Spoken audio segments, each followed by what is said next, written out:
done with that though. Isn't the jump rope? Yeah. Whenever I skip rope, I can't use these wireless headphones. They fall right out of my ears.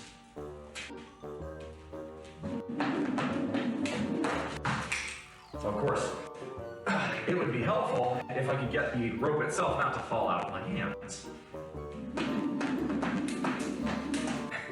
Finish my protein shake and then we'll hit this. New name, who this? Yes, sir. For those of you who don't know me, my name is BullMuscle. For those of you who know me as Beer Battered Ag, yes, I'm going through a rebrand. This seems like a pretty good time to talk about that, so let's go ahead and talk about it. I'm a diehard Aggie. The eyes of Texas are upon you. That is the song they sing so well. Sounds like hell! So goodbye to Texas University. We're gonna beat you all to chigger-a-ram, rock tough, real stuff, Texas A&M. Goodbye. We get a little bit more all. So why can't I click all? Oh, yeah, there it goes. Nice.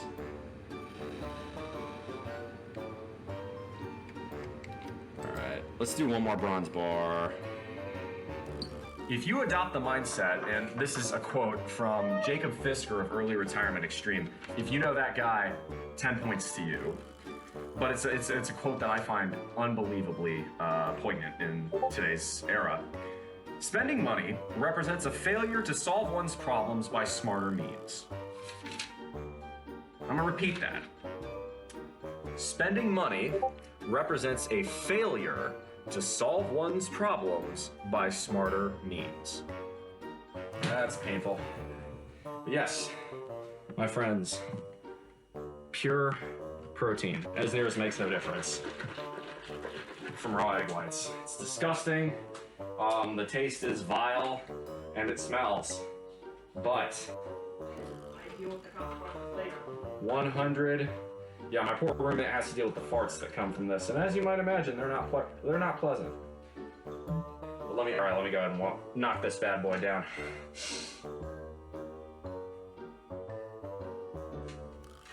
Oh, that's vile.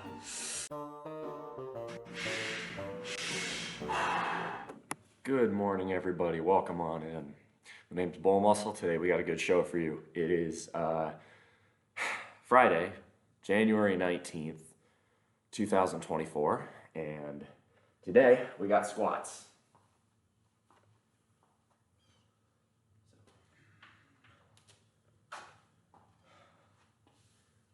Oh, we're gonna start there.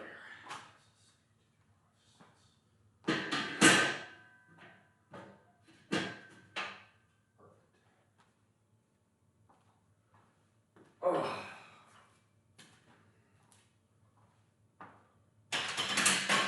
Cardio going a bit.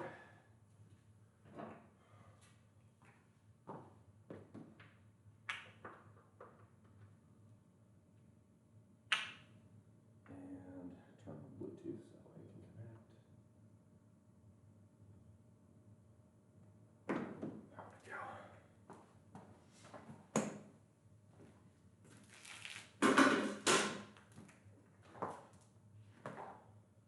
All right.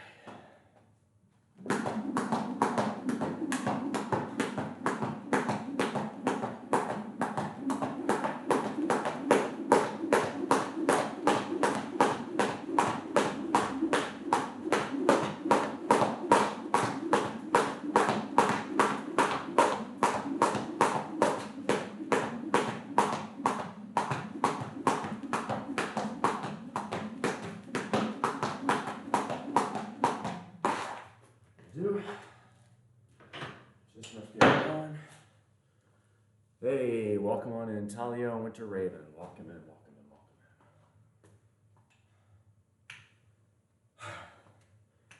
welcome in. Okay, so we're going to talk a few things. We're going to start today being squat day. This is now week number 2 on wave number 3 or 70s powerlifter program. So what does that mean? Well, it means you're gonna be hitting 5 rep squats again, but we're gonna be hitting 4 sets today instead of 3 sets today and instead of 70%, we're looking to be closer to 75%. Should still be pretty easy, I think. 75% will be, as a goal weight, probably about 330. I should have no issues with that. How are we doing today? Not too bad. Y'all may have noticed the title. I'll explain what that title means in a little while. But first, I'm gonna warm up. Start off with some high bars. Nice and basic.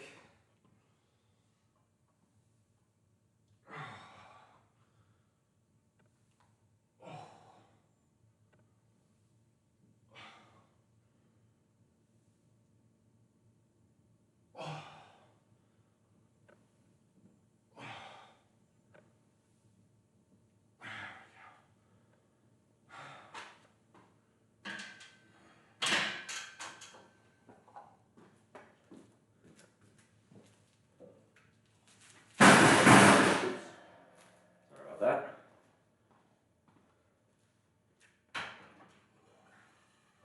See, y'all figured out the little first and not first game, so that's cool.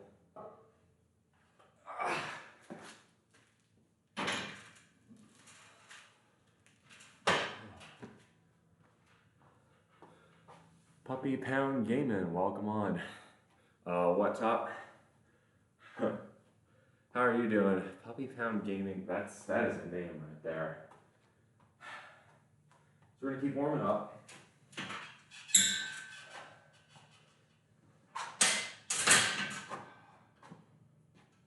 Oh, I gotta stretch out the upper body whenever I do these low bar squats. Oh, yeah.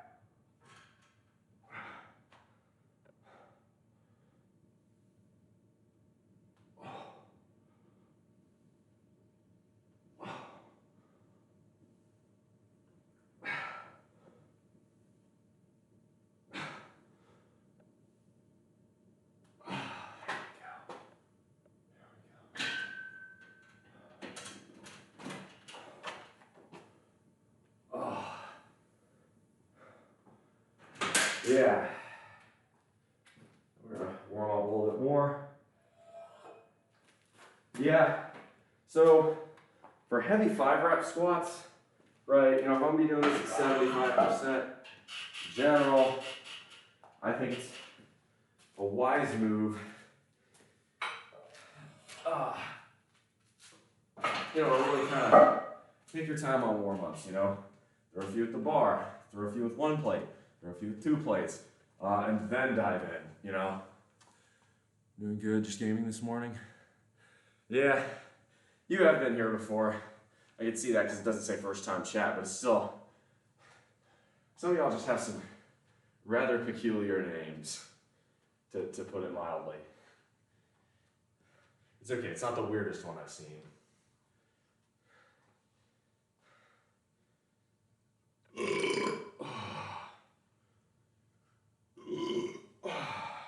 we go.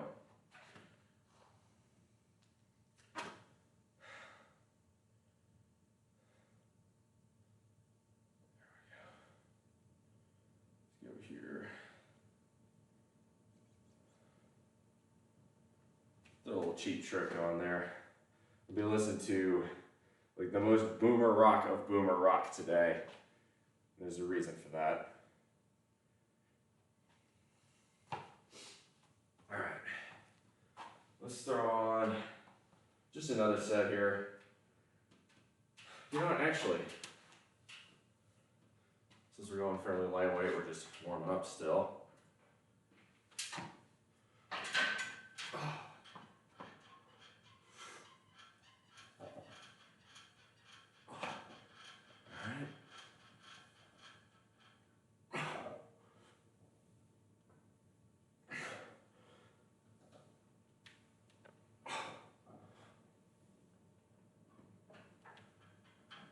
Yeah, okay. So I went real low there. That's too low. Knees do not like that. Yeah, we'll stick to parallel. But How many reps are we doing? We're doing sets of 5 today. This is just warming up. We're not at actual working weight yet. So this is just a general rule of thumb. When it's colder out, you got to do a little bit more to warm yourself up. For me, that means, you know, do a set at the bar, do a set at 1 plate, do a set at 2 plates. I'm not quite at the point where I need to do a warm-up set of 3 plates. That's a little too close to working weight. But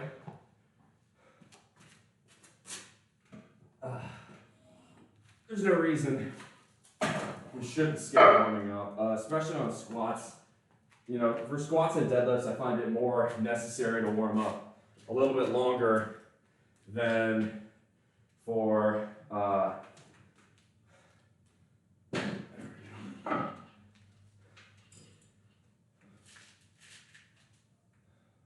make sure I did this right. 125, 215, 305, 325. Yeah, so we want 330 right there. She's really up on things. Before we leave, mommy served in the wax of Philippines. Little cheek trick. Old mates for the war, but mommy isn't one of those. I've known her all these years. Mommy's alright, daddy's alright. We just seem a little weird. Surrender. Yo, made it with a lady last night. My man. Yo, today.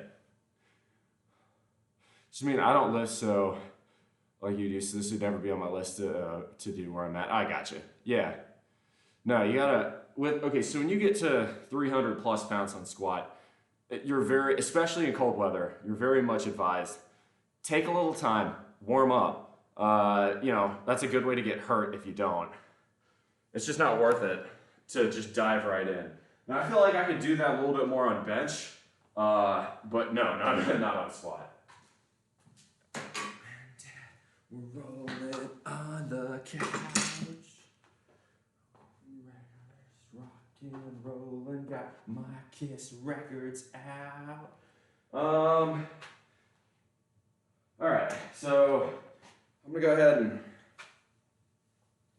take the first layer off here. I'm already getting a little warmer. If I can get it off. Yo, we're struggling today. There we go.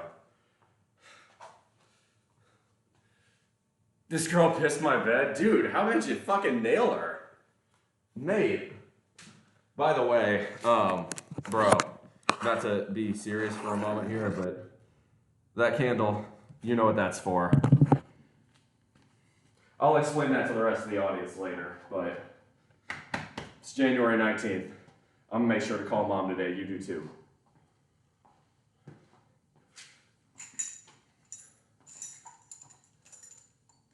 Doggo woke up in a puddle. Ew. Dude, that's nasty. Kick that hoe out your bed, bro. That's gross.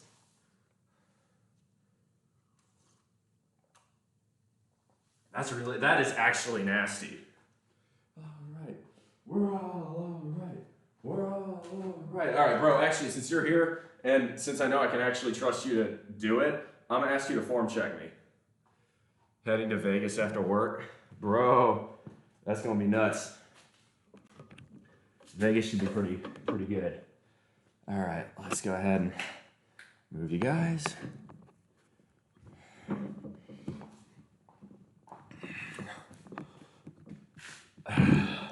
Give me a decent form check here and I'll give you a shout out, bro. Let's go ahead and put you back just a touch more. That's not quite parallel. Sorry. I still have to figure out exactly what the right angle for this is. There we go. All right. So this is 330. Oh, God. Feel that in my back. Woo. I believe 330 pounds is as near as makes a difference, about 130 kilos for my international audience.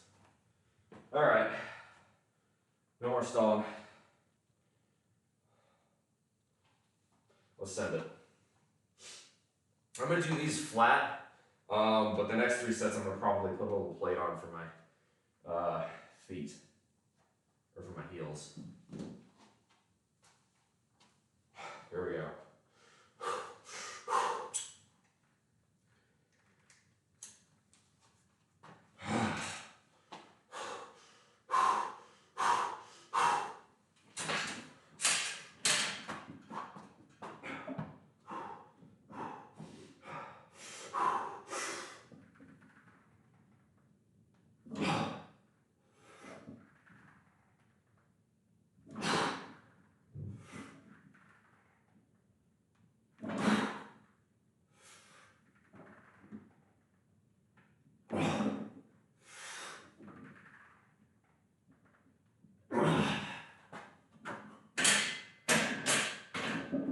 Not bad for first set. Go ahead and rock. Go ahead and rock calves. Since we're here, we're going to do that.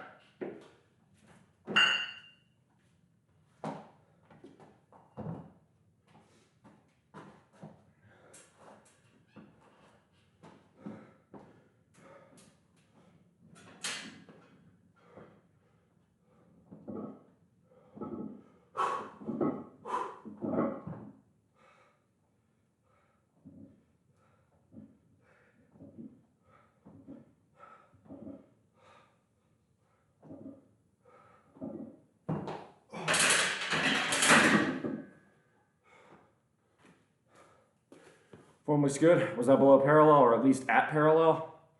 That's all I care about. Crease the hips gotta be at the top of the kneecaps. And if I wasn't, I gotta fix that shit. There we go, plug you back in.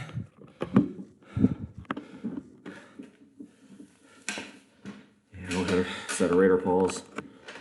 You gotta bounce? All right, well, I appreciate it, bro. All right. But make sure to call mom.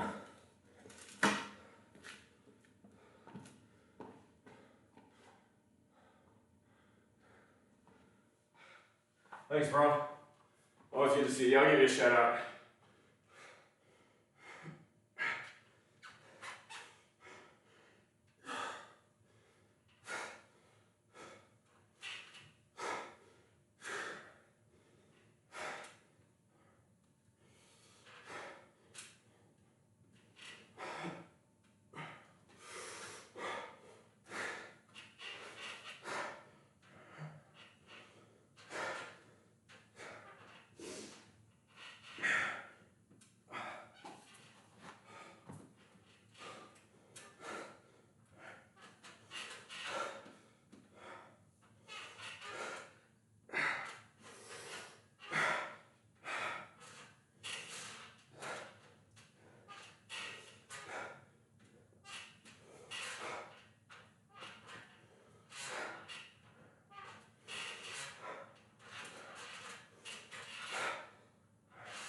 All right, that wasn't bad.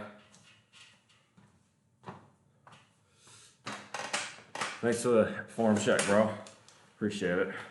Yeah, for those of you who don't, Laura, it's good to see you. For those of you who don't know, check out Lab Boys TV on YouTube. He's got loads of good content, and I feature in a good chunk of it. So if you like my stuff, you like what I do, you'll like his stuff. It's way higher quality, frankly. He's gonna upload a lot less often because he's YouTube and on Twitch, but still, highly recommend it. All right, Winter Raven and Galaris. So what that exercise is called the Raider chest pull. It's named after Perry Raider, a famous weightlifter from the 60s. And the idea is that, so when you do heavy squats in particular, especially if you're breathing real heavy in between reps, which you should be, right? You are going to you're going to be expanding your chest, right? You're going to be breathing real deep like a steam engine. Now, when you finish the set, what you've done is you've put a really large compressive load on your chest, right, on your rib cage. So, but to counter that, you've been breathing a lot. So The Raider chest pull is you take a pole. It doesn't have to be a squat rack. I just use that because that's what's convenient. You take a pole or some other vertically oriented object. You grab maybe about, 6 inches above your eyesight, like your eye line. Look at the camera when you're talking. Well, right, so if I'm trying to show y'all like where to put your hands, but all right, fine. So you put your hands about 6 inches above your eyesight, right? And you pull down and you try to expand your chest and breathe out and breathe in. What it's doing is it's trying to expand your rib cage. If you've done this properly, your sternum will hurt by the end of it. That's the idea. So it's called, that's what it's called. Raider pulls are kind of a lost art. Very few people do them these days. And it really kind of fell out of favor after about maybe the 70s. Even then it was on the decline. Perry Raider was kind of in peak form in the 50s and the 60s. It works pretty well, so I recommend it. All right, so 330 felt pretty good. We're gonna stick with that as working weight for now. I gotta pee.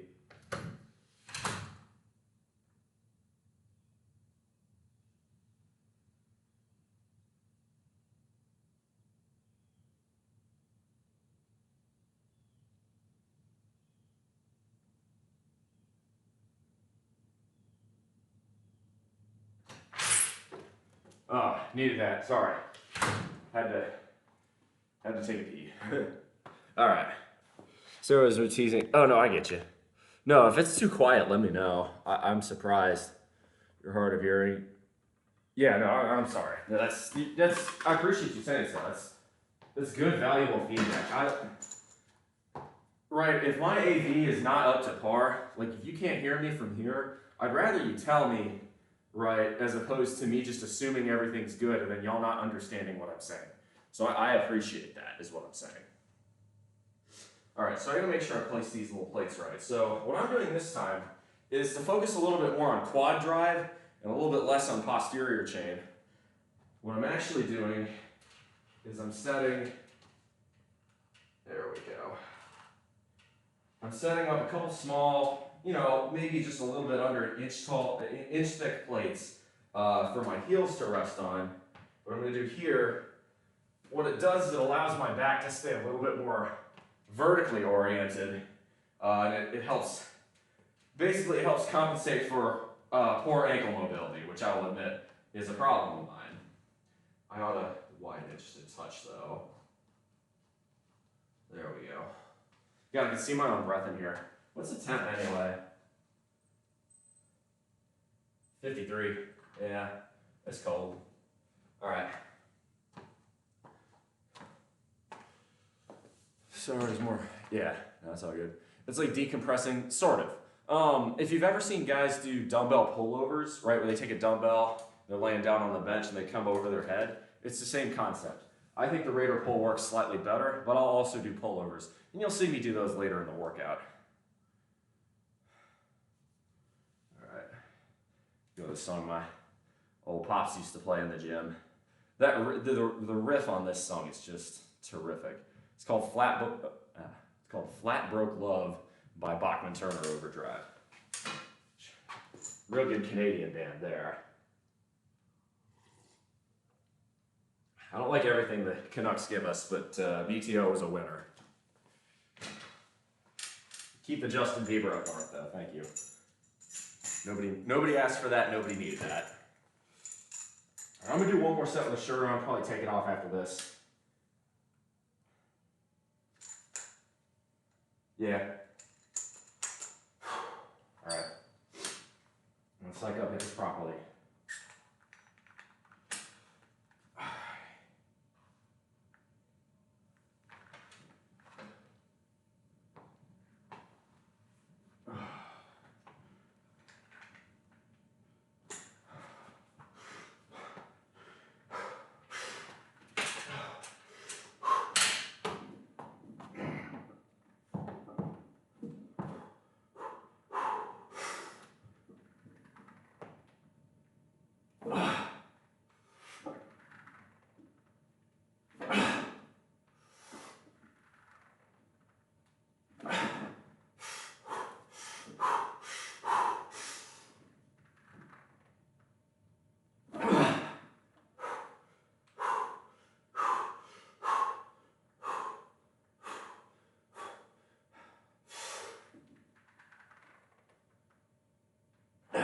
That's not too bad. Felt pretty good.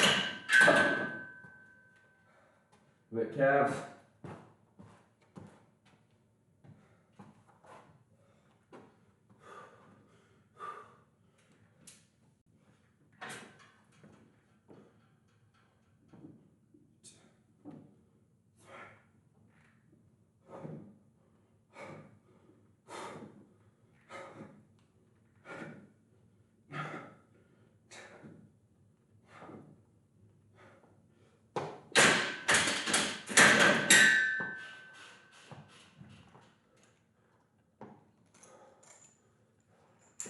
What makes you look thin? Alright, let me hit Raiders. I'll catch up on chat.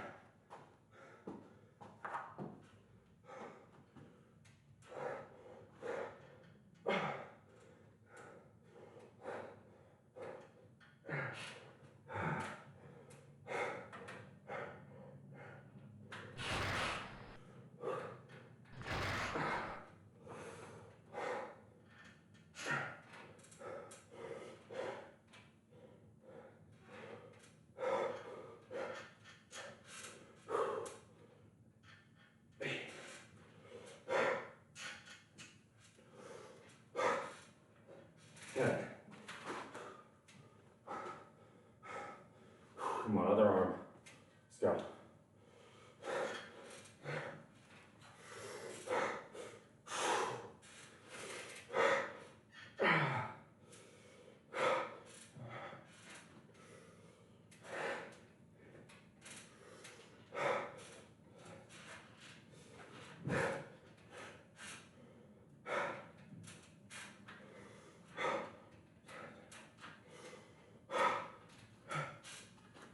All right, I felt pretty good.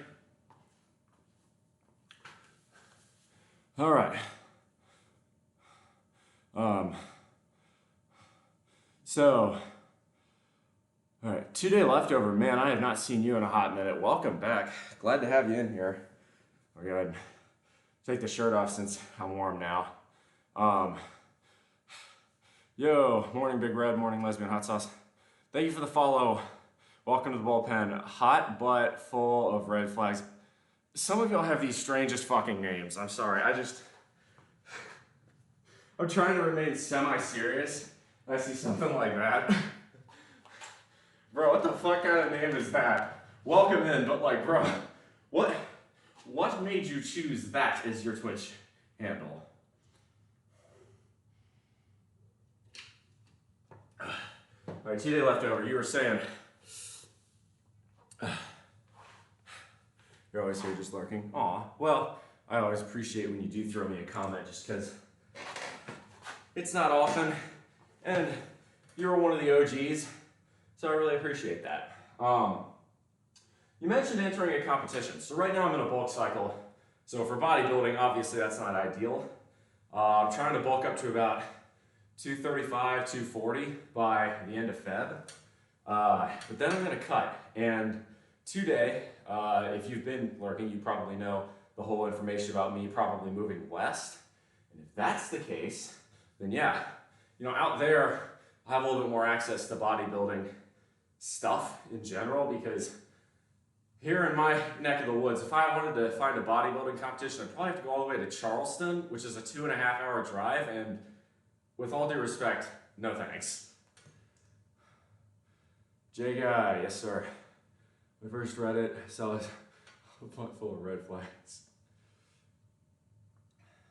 I know you should be ready for the summer. Yeah, well, so if I'm gonna bulk all the way to March, you know, I'm gonna want a few weeks at maintenance, because you don't want to end a bulk and then immediately start a cut. You're gonna feel like shit.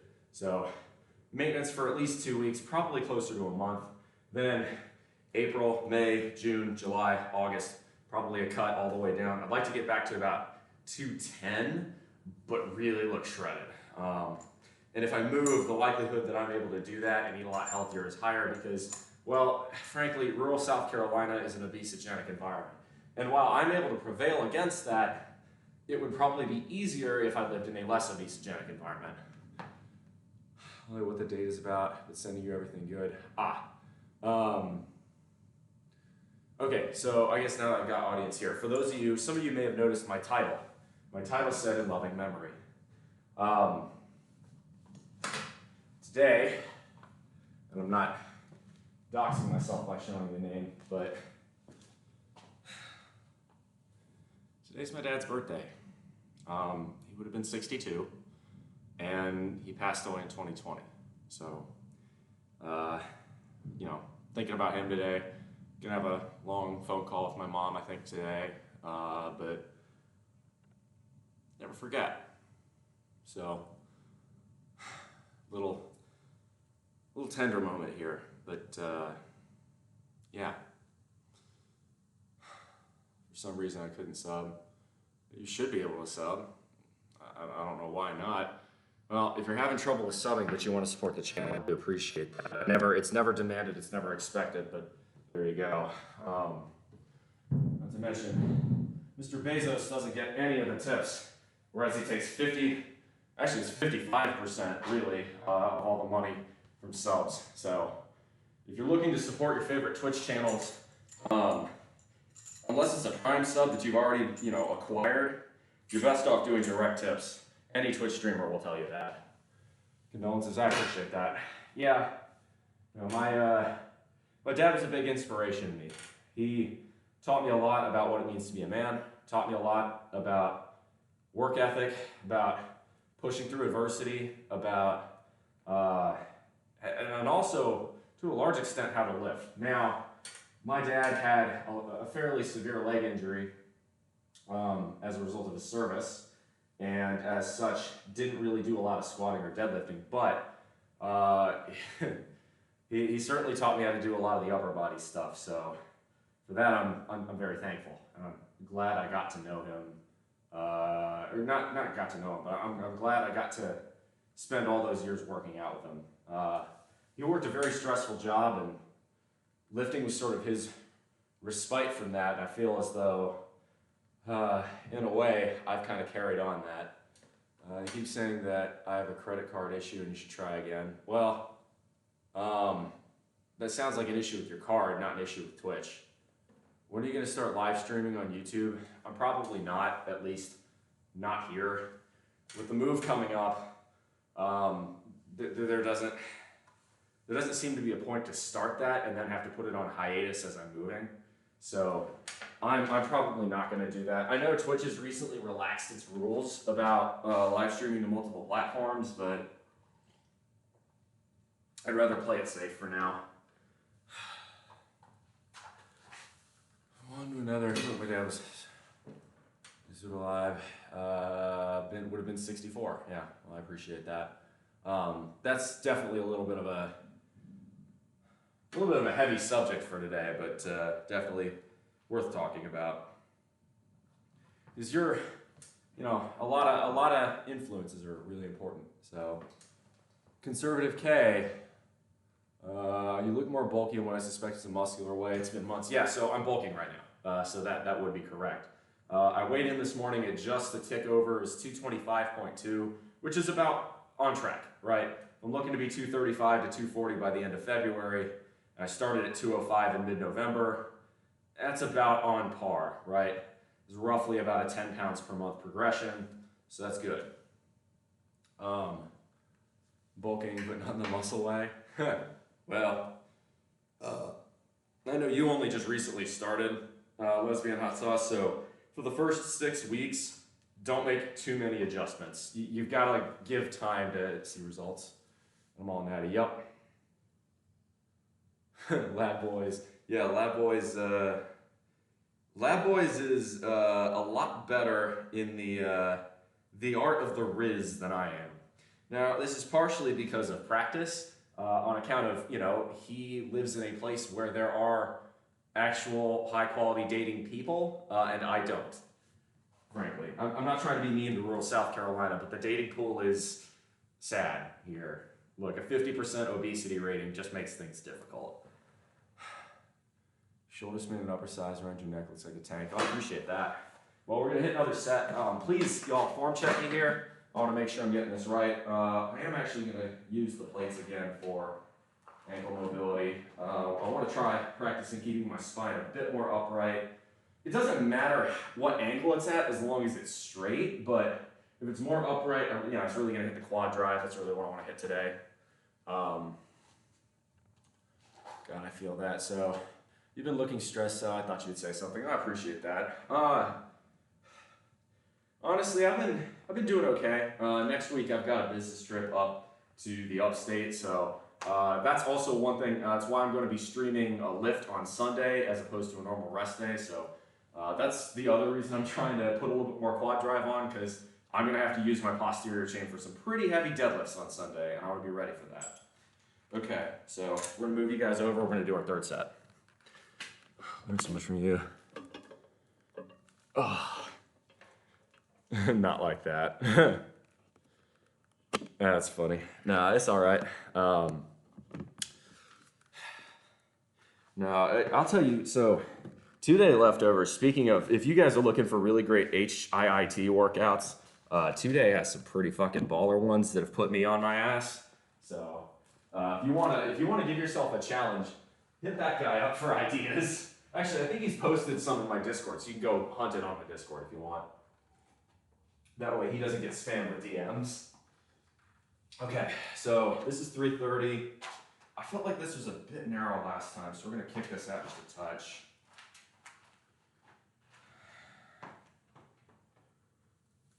Oh, that's much better. Yeah. It was just maybe an inch or two too narrow. Because I'm fairly wide shoulders, so I want a slightly wider squat stance. It just feels more natural to me. Moved over to a full HIIT workout routine. Dude, HIIT, okay, so there's a lot of benefits to HIIT. You get way more volume in and way less time. So if time is a constraint for you, I would explore it. For me, I'm putting on a show and I'm having to talk a lot anyway, which is gonna just sap my ability to talk on stream. And it's gonna sap my ability to do high volume. Now there is one guy, Celsi, here on Twitch that somehow manages to do HIIT workouts and put on a damn good show, and frankly, he's just a legend.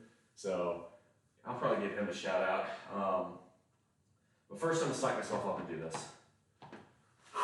All right, this is 330 pounds, about 150 kilos. Shouldn't be too hard.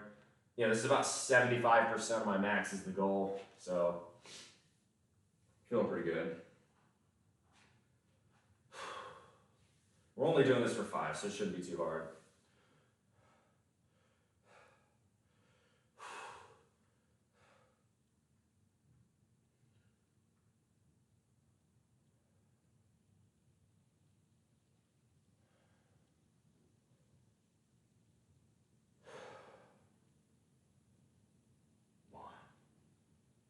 Two.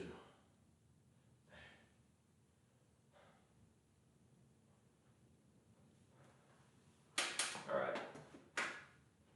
We got this. Let's go. Please, y'all, check my depth. I want to be at least right. Crease the hips, top the kneecaps, parallel.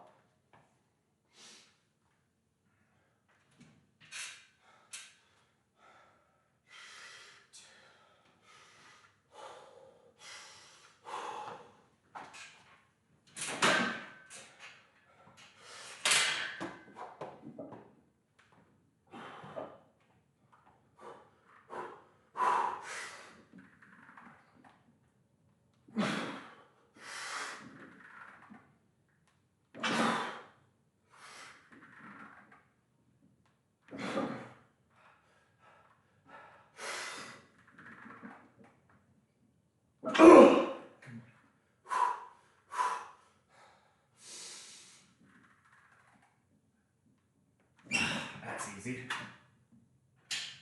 That didn't feel bad at all.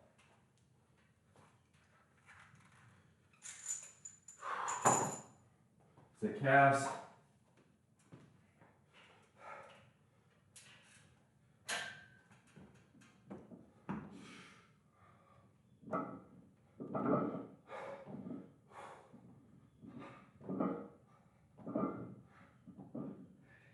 Whoa, balance, balance.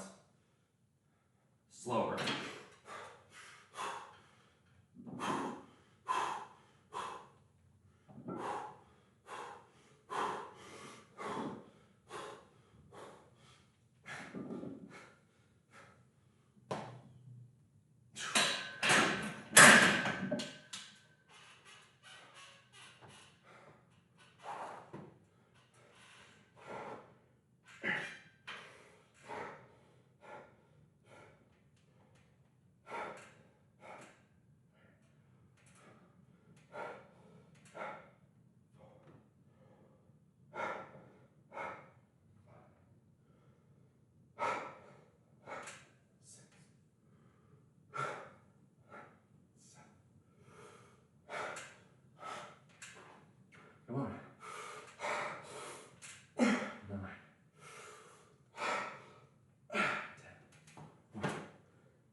sternum.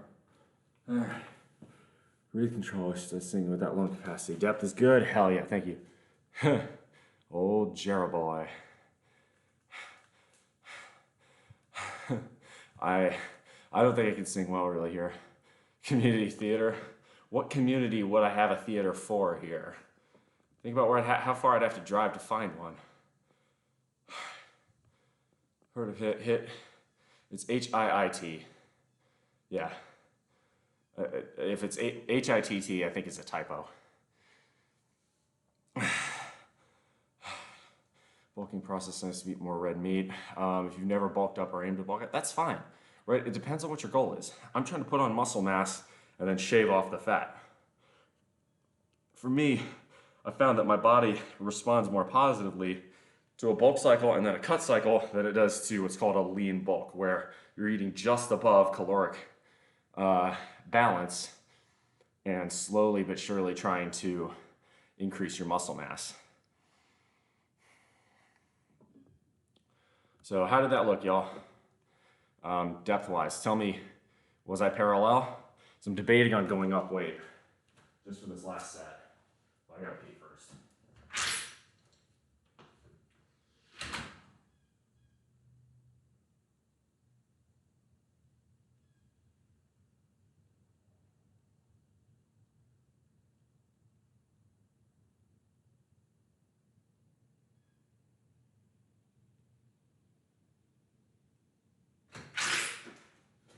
Part of me wants to try, I did 350 last time, I think, on squat, right? What I hit for last squat, I hit, yeah, 350, and I hit it for 6 too. I say, let's try 360 and see how it feels. No, okay, so parallel, when I say parallel, what is a parallel squat? So we're talking about squat depth. A parallel squat is where you've got your femurs, so that is the bone in between your hip and your kneecaps, your thighs, should be parallel to the ground, right? Basically, the crease of the hips should get to the same height level as the top of your kneecaps. That's a parallel squat. Now some people advocate for what's called an ass to grass squat, or a below parallel squat. Well, below parallel is anywhere beneath that point. Ass to grass is like all the way down to here. Now I can't seem to do this because my back rounds and my knees scream like the dickens when I do this. Now there are some benefits to an A to G. A lot of it depends on body physiology, if you ask me. Some people will have benefits for going that deep, some people won't.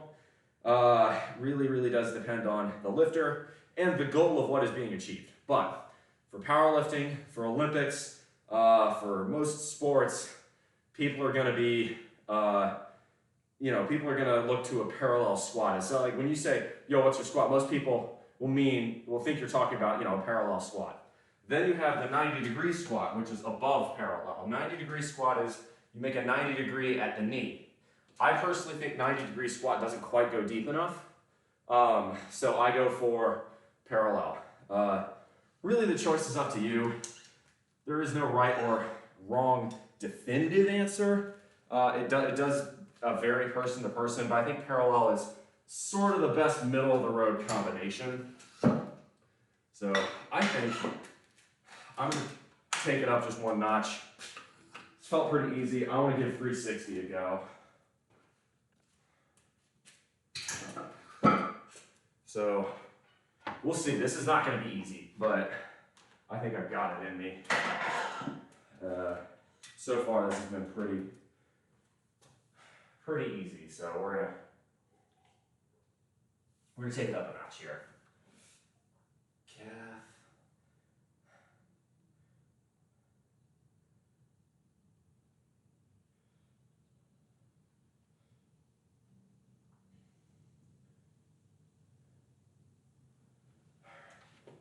So we did 330, 330, 330, and we're gonna try 360 here. I think I should get this. I definitely felt like when I was doing those, I had several reps left in the tank, so I think we're gonna give it a shot. do you think, let's see, no idea. Do you think supplementing with T, I assume you mean testosterone, is you naturally have lower, whatever gender is cheating? So you have low T, I'm gonna do low ST to help, I'm a woman. Okay, so I'm not gonna speak for women because I don't think I'm qualified on account of very obviously not being female. I would say talk with your doctor about that. Don't just start doing it willy-nilly. If you've got a legit medical reason, take testosterone, but I would say, you know, if you start just doing testosterone on your own without a good medical reason, yeah, I wouldn't see, it's not cheating to me. It's not, this is people say, okay, steroids is cheating. Only if you are in a sport that requires you to be natty and, right, cheating, what is the definition of cheating? Cheating is breaking the rules. That's what cheating is. If you're just squatting or benching or deadlifting or whatever for your own self-satisfaction, there are no rules. So you have to decide what you're doing and what you're not. The only thing I say to people is if you do take a significant volume of testosterone, or if you take steroids or anything else, that you be honest about it, because if you're dishonest about it, you can warp the perception of what is possible natty, and I have a problem with that. So I don't consider steroids cheating. I don't take them because due to my day job I can't, but as long as you're honest about what you're doing, I have no problem with it. Like, people like to get hating on people who juice, and that's wrong too, right? As long as you're honest about it. That's the only problem I have with people who, like, I'm cool if you're natty, I'm cool if you're juicing. I'm not cool if you're fake natty. Fake natty is people who say they're natty but aren't. You're not female? I think you're so hot. Does that mean I'm gay? I mean, could mean you're bi. That's what I am. From what I understand, women need testosterone just at lower rates for obvious reasons. Lesbian hot sauce, yeah, I wish I could help you here, but I feel like I'm distinctly unqualified for this particular question. I don't wish to be mean, but like, seek someone else's advice here is my advice to you. I don't want to steer you the wrong way, and I'm out of my depth with that question. Sorry. Because I am neither taking testosterone as a supplement, nor am I female. Like, I'm like the least qualified lifter to answer that question for you. I don't mean to be a bit of a Debbie Downer, but yeah, I don't think I'm qualified to answer that one. All right, so what I'm gonna do now is I'm gonna hit Thrill of It All by Black Sabbath. I'm gonna attempt to squat 360 pounds, 4 or 5 reps.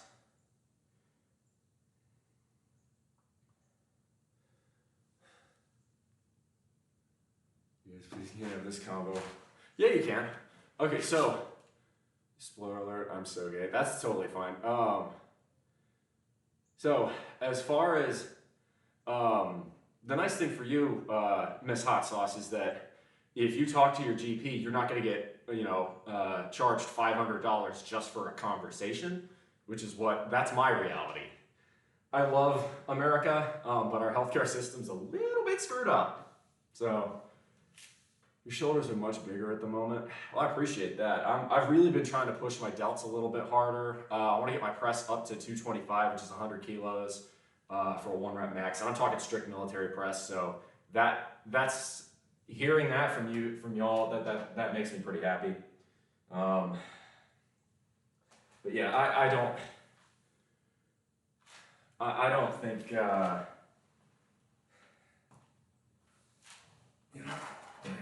I'm going to switch to these 5s, which are a little bit skinnier, but a little bit wider, so I think they're a little bit more stable.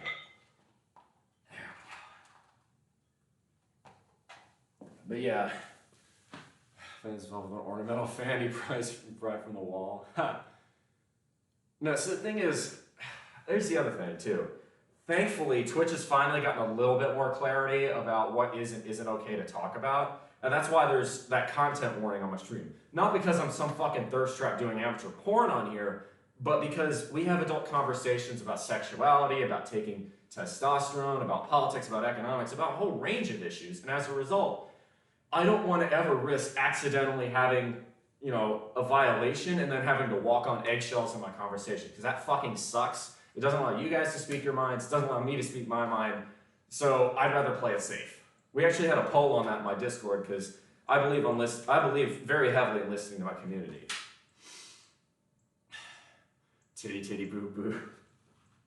God damn it. All right. I gotta stop focusing on y'all for a minute so I can psych out. This is gonna be hard, but I think I got it. Got me a little Black Sabbath going on. Oh.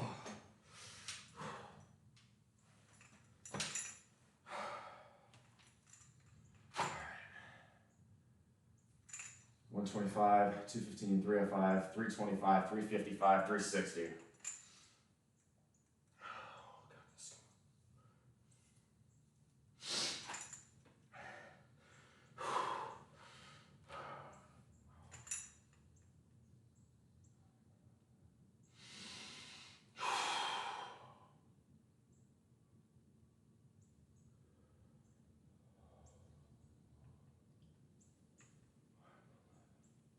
Check me for depth.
I was not deep enough on that last one, I don't feel like.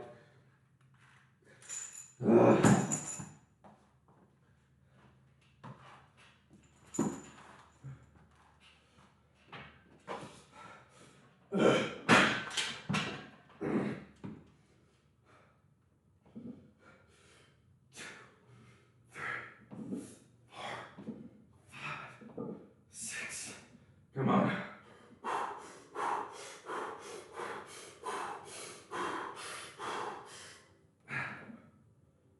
8, 9, 10, 11.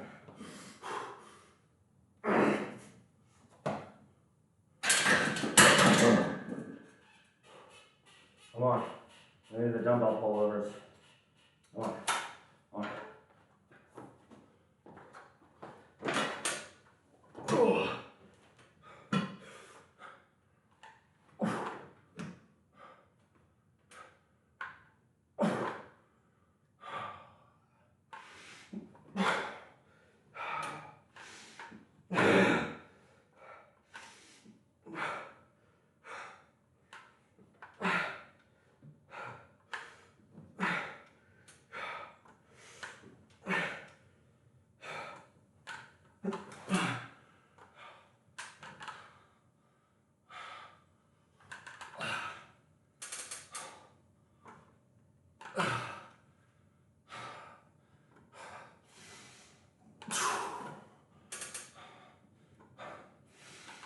I'm not talented enough to read chat upside down. Sorry, guys.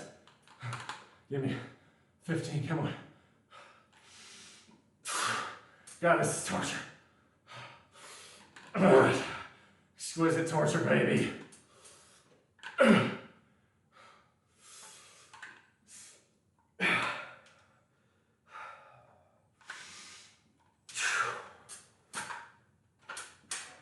Now, I mentioned your healthcare system there, the lesbian. Woo, okay, we're lightheaded.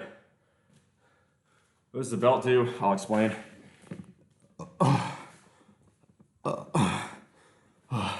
me plug you guys in first. Holy shit, that was hard. That felt good though. I think I maybe have one more rep in the tank. I call that an RPE 9. Maybe 2 more reps left in the tank. That was pushing it. That was good though. Felt like that fifth rep, I didn't quite hit parallel. The other 4 felt pretty good. It's always hard to tell. Titty, titty, bang, bang. Damn it. Now that I'm doing the substitution in my head, words don't even need changing that much. Okay, so yes, lesbian's largely correct. What it's doing is for a heavy squat or a heavy deadlift, with any squat or deadlift, you should have your abs tight. You should have your abs ready to pull if it's deadlift, or squat really, compact. What you want to do, you got to keep your spine neutral. You do not want to do this, because that's when a squat becomes a good morning and very likely an injury.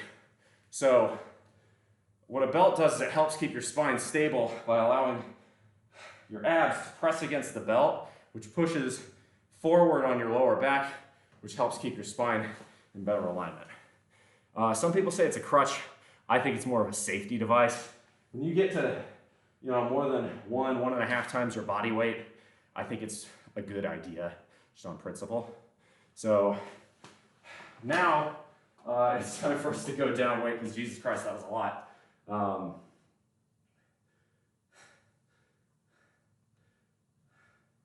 Now we got wide squats. The question is, what did we wide squat last time for sets of 6? 250. Okay, I can work with 250.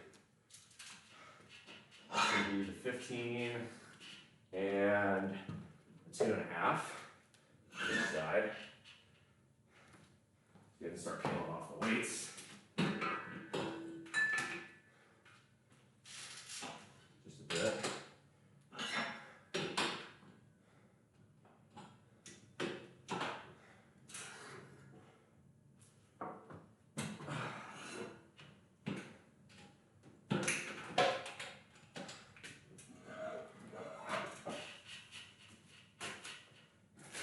So 16 to 45, yeah. So we want 15 and 2.5 on there for a set of 6. Good, right there. Is squatting with a belt mandatory? No. Do I personally think it's a good idea? Especially if you're low bar squatting at heavy weight? I do. Your mileage may vary. If you don't like a belt because you think it reduces your oxygen intake, especially if you're doing north of 10 reps, then don't wear one, right? It's all personal preference. What I can't stand more than anyone else are the people who, I call them form Nazis. The people who insist that only their way is it's the only possible way you could ever do an exercise right. And it doesn't take into account body physiology. It doesn't take into account skill level. It doesn't take into account, what the goal is, hypertrophy, strength training. Sometimes you'll see a dude going super heavy, but doing really light weight, but then does really heavy weight, but then later does lighter weight and super, large range of motion. There's reasons for that. There's a reason someone would say do partials or negatives at a gym. So unless someone's doing something for a fact is unsafe, for instance, benching alone with heavy weight and clips on, don't rush to judge. Now, if someone's benching alone with heavy weight, they're really struggling, they got clips on, tell them, yo, man, it may be a better idea to take the clips off just in case you have to bail. But, in that instance, you should offer to spot them. Just be like, yo, if you need a spot, let me know.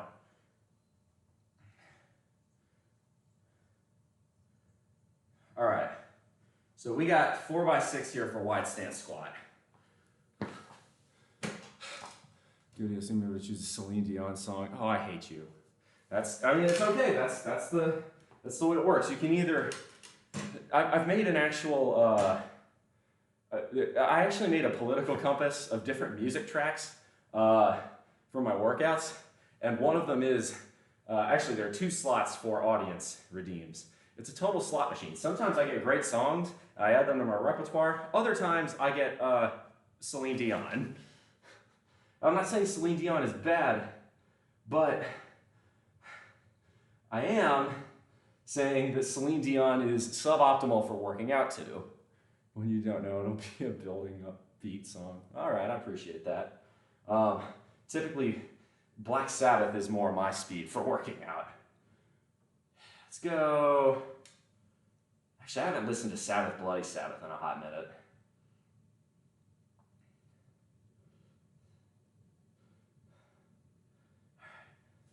So we've got, these are wide squats. So why would one do a wide squat? So much in the same way that an ass to grass squat is going to challenge your range of motion, a wide squat is going to put you in a suboptimal stance and force you to work slightly different parts of your legs when you're doing the workout. So do I recommend doing a wide squat with your normal squat weight? Hell no, that's a good way to get hurt. Go down weight, but hit wide squats if you like that as a variation. Same thing with front squats. Should you do a front squat at your normal back squat weight? I hope not.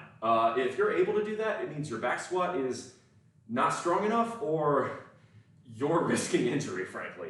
I don't know anybody who has a front squat as strong as their back squat. I mean, it's just not how physics works.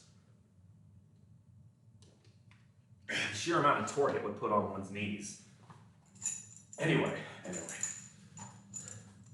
Doing reps of the song, 1 rep takes 10 seconds to complete. Probably French too, yeah. Slow love ballad for you to work out. Y'all are evil. I love my audience, but sometimes y'all are sickos in the best possible way. I mean it lovingly. Mostly, kinda, sort of, not really. All right. So here, one thing that's kind of an optical illusion is due to the way I'm canting my feet for these, it's going to look like my knees are tracking slightly inside of my feet. Now I try to fix that as much as I can, but there's a limit on a wide stance squat to how well you can do that, right? If I were to try and cant my knees outside of my shin path, I would have my ankles roll to the sides like this, and that's not ideal. That's a really good way to get hurt. All right, here we go. Let's go Black Sabbath. By the way, this is a high bar squat here for these.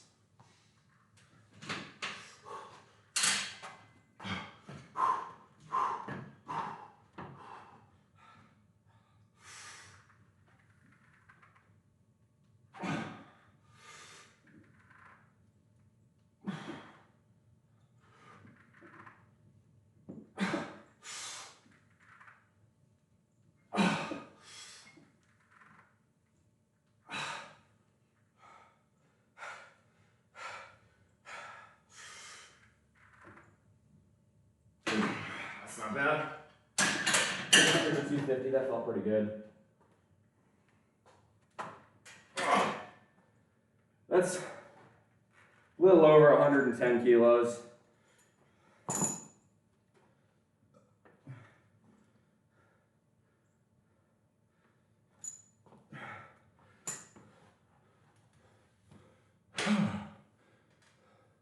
Seeing as these are currently lost all. Oh no. It's like Parkinson's? Oh, my condolences, that's awful.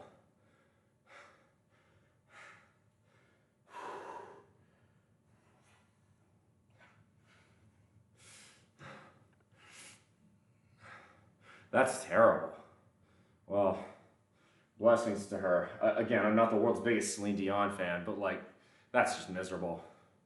Yeah, that's tough. Stiff person syndrome. That sounds awful. That's terrible. fell apart to watch. Oh, that's so tough.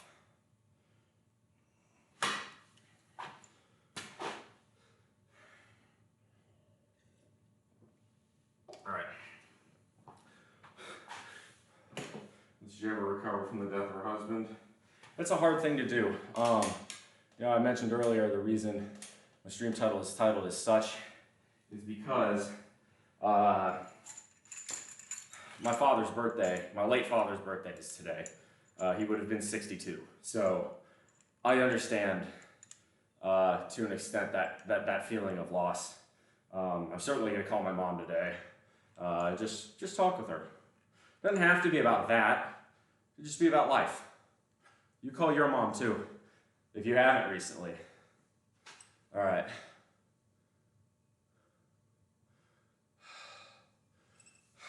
All right.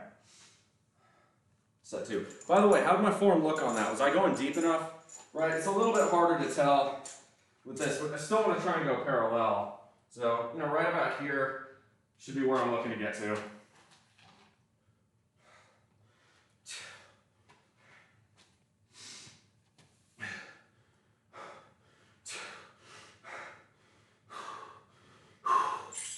Strong like bull, let's do this.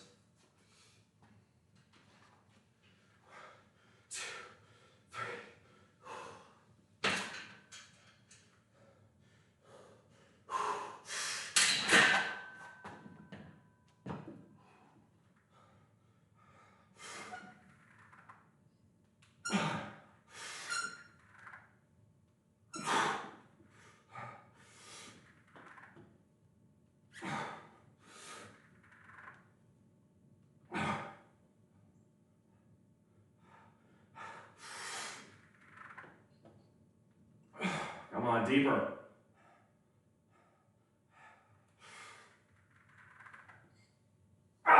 There we go. Not bad.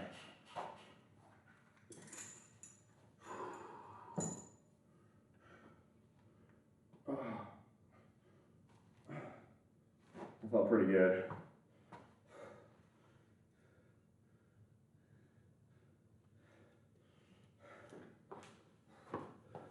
Looks deep enough? Thank you. Okay, so, right, a lot of people are saying, going to say, well, it looks like your knees are buckling inward just a bit on wide stance squats, but realistically, there is no way to get my knees outside of my shin path because of the way my feet are canted on a wide stance squat. If I do that, I will tear some muscles very close to my fellas, and I don't want to do that. I don't have, most men do not have that kind of flexibility. If you do, more power to you. You should probably try playing goalie for the NHL, but I don't. That is flexibility there that I do not have. I can't do the splits like that. Yeah. Now, if I go, I will say, oh, they looked uneven. Okay, yeah, no, that's something I should fix. Thank you. That's good advice. That's good feedback. Right side is higher. The left seems to be taking more of the weight. Okay. See, now that's really useful feedback. That may have been that. I'm gonna go back and look at the cam, look back at the tape on the VOD, and I bet what that means is when I de-racked, my balance, the bar was not centered on my back or on my upper back. Really bulked up the calf muscles, so yeah, well, I mean, I have been putting in some fucking work, Let's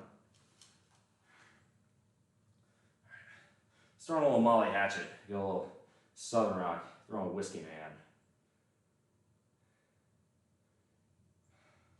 Speaking of Whiskey Man, so far, we are now 19 days into 2024, and I have not touched a drop of alcohol, so feeling pretty good about that. I had a couple leftover NA beers. I don't think those count since, they're non-alcoholic. I think they technically, an NA beer is like less than 0.5% alcohol. So as far as I'm concerned, that's still dry. Use BullMuscle, I appreciate that. No, that's cam is more or less even. Let me see, actually, have I aligned this? No, it is slightly off, actually. If I can just tilt this a touch and translate it about 3 inches, that may help. I think you're right. I think it was me, but the cam was slightly off. Haircut looks like the Mega Man haircut. Yeah, I love the mohawk. The cats live up to their name. Well, that's another bulking axiom I'm a fan of. If you want to be strong like bull, drink milk like calf. Milk is the best thing for you when you're bulking. Loads of protein, loads of fat, as long as you're not buying skim, which if you're on a bulk, why are you buying skim milk? Good carbs, strongly recommend milk. Milk is good for you. Sadie K, have you felt it? No, I didn't feel it, but it's useful feedback. Your left knee shuddered as soon as you began to push up. Ah. My left knee doesn't feel any more sore than my right knee, but I'm gonna keep an eye on that on this set in particular. I'm gonna slow it down, really try and make sure the form's good. So this is fantastic feedback, Winter Raven, so thank you. All y'all, conservative and monkey, all y'all are doing that. That is really, really useful, right? Because if I'm doing squats and I'm facing this way, which I won't for fronts, because fronts I prefer to face the camera, but for wides I prefer to face the window, and it's so useful to have that feedback. 4, probably take opportunities. Those are these calf are so much different proportion. He's working his legs. Is my perception correct? So I would say numbers wise, so it's gotten a lot better. My deadlift in particular has gone way up the last year or so. Last year I was maybe deadlifting 350 to 360 max. Now at 455, and that came up pretty easy. I repped 405 for a set of 5 on Wednesday. I think I've probably got a max somewhere around 475 right now, and I want 500. Whereas my bench has stayed pretty flat in the low to mid 300s, which is fine. That's a good bench, but it's not, right, beforehand, right, if my bench is, 80% of my deadlift, that means I'm disproportionately chest strong, and I still am. I think my pecs are my best muscle, but you get the idea. Mega Man Bull activate. Your right knee was fine as another good rep. Coach said it could be the tendon. Well, so the other thing too is to remember on the last rep, if you're really pushing it and you break form slightly on the last rep, it's not the end of the world, right? Now, if you're breaking form every rep, that's a problem. But if you're really huffing and puffing and your form is slightly, not absolutely pitch perfect on the last one, you're not gonna die. You don't want to be doing that, but it's not the end of the world too. It means you're just really pushing your absolute limit. I don't think I was there, but if you allow your roommate to glow up from working out, you might blow up your fitness accounts. Monkey, I don't know if she's watching, but I have tried that one for years. If it was going to happen, it would have already happened. Trust me. I can lead a horse to water, but I can't make it drink. I agree. If Dodger started working out and taking her diet seriously, she'd take the fuck off. She's a great personality, but she doesn't want to do that. But that's her choice. Actually, she's looking for new work. So if any of y'all in my audience want to help my roommate out, because she's just a great person, and it would make me really happy too, because I like seeing her succeed. And y'all have clerical jobs that you know about that are open in Columbia, Myrtle Beach, Wilmington, North Carolina, Charleston, Beaufort, really anywhere in the Carolinas, let me know. Charlotte, Rock Hill, please let me know. Because that'd be helpful for her. She doesn't hate her job here, but it's not quite paying her full time, which means she doesn't have benefits, and the pay isn't great. Now, it's extremely cheap to live here because she lives under my roof, but if I move out and sell the house, well, that kind of puts her up a creek without a paddle. So I don't know whether or not I'll sell the house or continue to rent it. Or try renting it, I should say, because I'm not officially currently renting it, but you get the idea. So, but no, Monkey, you are, You're correct on that account. As far as doing work on one leg, we will do Bulgarians later and lunges, so we will work individual legs. I gotta hit this set. Let's go. This is third set on wides. I think. Yeah, third set on wides. Here we go.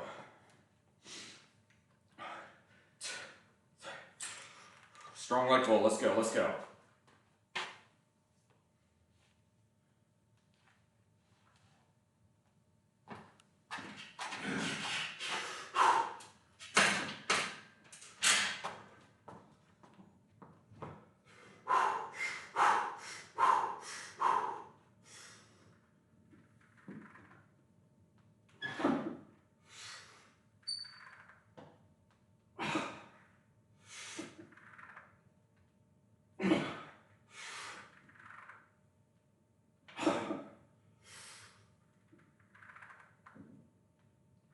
Come on, one more.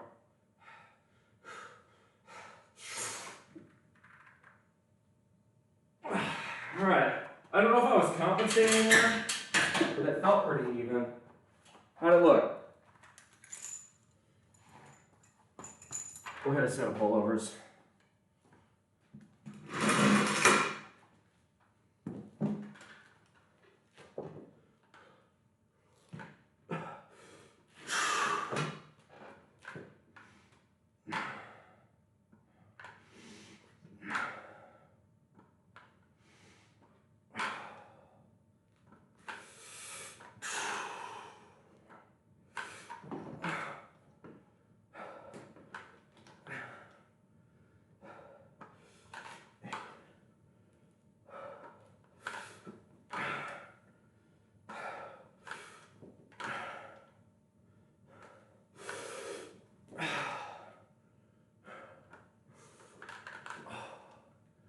How'd that look?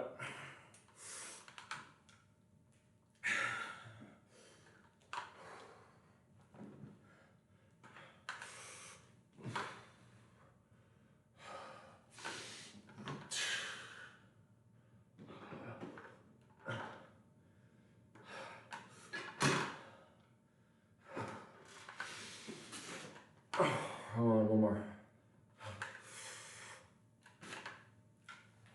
Nice. All right, let's take one more leak. I don't know if it's caffeine into the water or what, but I'm pissing like a racehorse today.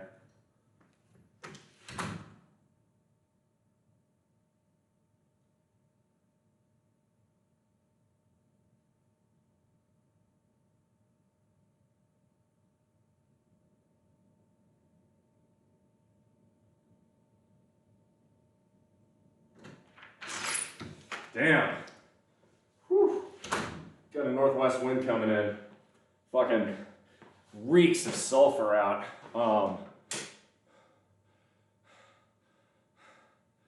I can smell it pretty strong right now. It's got fumes coming down from the paper plant and the fertilizer plant across the river. Whew, I can smell that. You know what your chest day is like? I mean, I do it every so often, but typically, yeah, I do that at the site, at the work gym. I've done chest days on here before. Right now, I'll tell you what my next chest day will be. So my next chest day, hang on a second.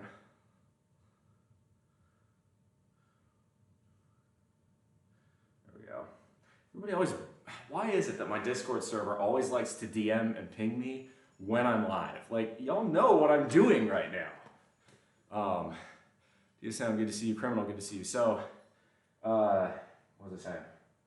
As far as, my chest day. So, I'm doing 70s powerlifter right now. So on my chest day, what I'm gonna do, I think, right, because I'm going upstate for work, for my chest day, I'm gonna be doing 4 sets of bench for 5 reps, 4 sets of wide bench for 6 reps, 4 sets of incline for 6 reps, and then bodybuilding work, primarily biceps, upper back, so delts, traps, rear delts, traps, and then, or not traps, sorry, lats, excuse me, not traps. And then I like to throw in a little extra triceps because my triceps are my weak point. When I bench, right, my all-time PR is 355. When I recently tested it, I got 335, and that went up pretty easy. But what I find is that I can take 375, right? If I'm benching, I can take 375 to about here. It's the locking out, it's this bit that I have the issue with. And that tells me my triceps are a bit poor. So what I'm gonna probably try and do in the future is floor press. So for those of you who don't know, floor press is more or less when you take a bar and you're laying on the floor. So, you know, you're gonna lay under the bar and, right, because your elbows are on the floor, it's not gonna come all the way down to your chest. You're doing partials, but you're starting from rest, you know, because your elbows are on the floor. So it's forcing you to overcome that weight at a partial. So it's really forcing you to work on locking out. So in the same way that one might do a pin press, if you're having trouble locking out on shoulders, you're gonna do a floor press if you're having trouble locking out on bench. I'm having that issue, so I'm gonna try and fix it that way. So Winter Raven, there you go. That's my, that's the 70s powerlifter chest day. My normal push day, normally I do a push-pull leg split. So push is gonna involve shoulders, triceps, and chest. Just saw a Star Supply Company in Gaston SC is looking for an order entry and data associate. That'd be a perfect thing to send Dodge. Please do. Thank you. I don't know where Gaston is, but I think that's down towards the coast. I know she prefers the coast and would rather avoid the upstate, but beggars can't be choosers. So I think she should take what she finds. Frankly, if I were her, I'd be looking to move anywhere there's work, but she wants to stay in South Carolina. This state suits her very well. Apart from the politics, she's a bit more progressive, and South Carolina is in the Bible Belt. I mean, look, we're the state that started the Civil War. What did you expect? Gaston is southwest of Columbia. That'd be perfect. But as far as you know, she's concerned, the good news for her is South Carolina has a sub 3% unemployment rate. So not only will she find work, she can even be picky about what work she wants. I personally think she should be very aggressive and look for anything that she's even remotely qualified for or think she can become qualified in. But she's a bit more, frankly, she needs to believe in herself a little bit more. I wish she had the confidence in herself that I have in her, but you know, I think it's partially how she was raised and partially she has got, you know, anxiety and whatnot. I think a lot of that's just her own mental, you know, mental locks. But if she can break free of those and get some fucking confidence that she deserves, sky's the fucking limit. But she's the only one who can fix that. So my gym progress is cut short by COVID, so I'm just getting back into it. Dude, that hasn't been an excuse since like 2020. Where you been? Fuck that, man. It's 2024. You can't use COVID as an excuse anymore. That hasn't really been a thing. Even the federal government, which way overreacted to COVID, hasn't, you know, paid attention to that since 2022. Now, between COVID and my current job, my trust in the federal government has never been lower. The fact that the first thing we did with COVID was lock down gyms, therefore putting more people at risk of obesity, which was the single highest, even more than old age, the single highest comorbidity of COVID, tells me everything I need to know about government policy and competence. That is to say, there is none. If, again, locking down gyms was borderline criminal, it's certainly negligent. And because of that, I have a bone to pick with the government, frankly. That was extremely poor policy. Everything else, the vaccine, I actually think the vaccine was, all things considered, pretty damn good, right? You know, some people are going to dispute its efficacy, but given the scenario and the circumstances, yeah, we followed emergency procedures for the rollout. I have no issue with the vaccine. I do have a major issue with the lockdowns. And the same thing with masks. I think masks can help, but acting like masks are, or we're ever going to be some great, preventer of COVID was fucking stupid. I mean, because the way the masks work is you have to change them out so frequently that nobody was going to do that. Nobody's going to do that. Just finishing high school, what happened? Oh, I got you. School, yes, that's the thing. Yeah. No, I get you. Well, hey, what matters is that you're getting back into it and staying positive. But okay, so, I talked about losing my dad in 2020. So I lost my dad in 2020. I went through a really rough, rocky breakup in 2020. I was getting really dissatisfied with my job in 2020. I was drinking too much in 2020. And I lost access to the one thing that kept me sane in 2020, that is the gym. Needless to say, 2020 was not a good year for me. Fuck 2020, that year was an absolute dumpster fire. On the converse, 2023 was an absolute banner year for me, so, I've more than come back from that, but just, if we ever try locking down again, I will move to whatever state refuses to lock down. I'll put it that way. Fuck the lockdowns, and if you believe closing down gyms for COVID was the right call, I strongly disagree with you, because I think you're underestimating the opportunity costs of those lockdowns. All right, let's hit a set. Last set on wide squats.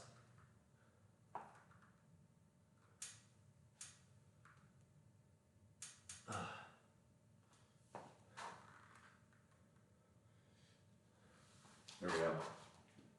Last set. Strong leg pull. Let's go.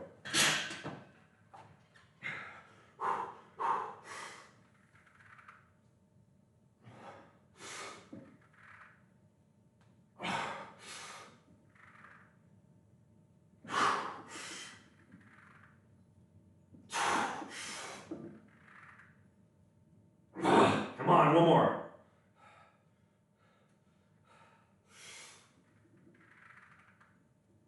All right, that's good. Let's move the fronts.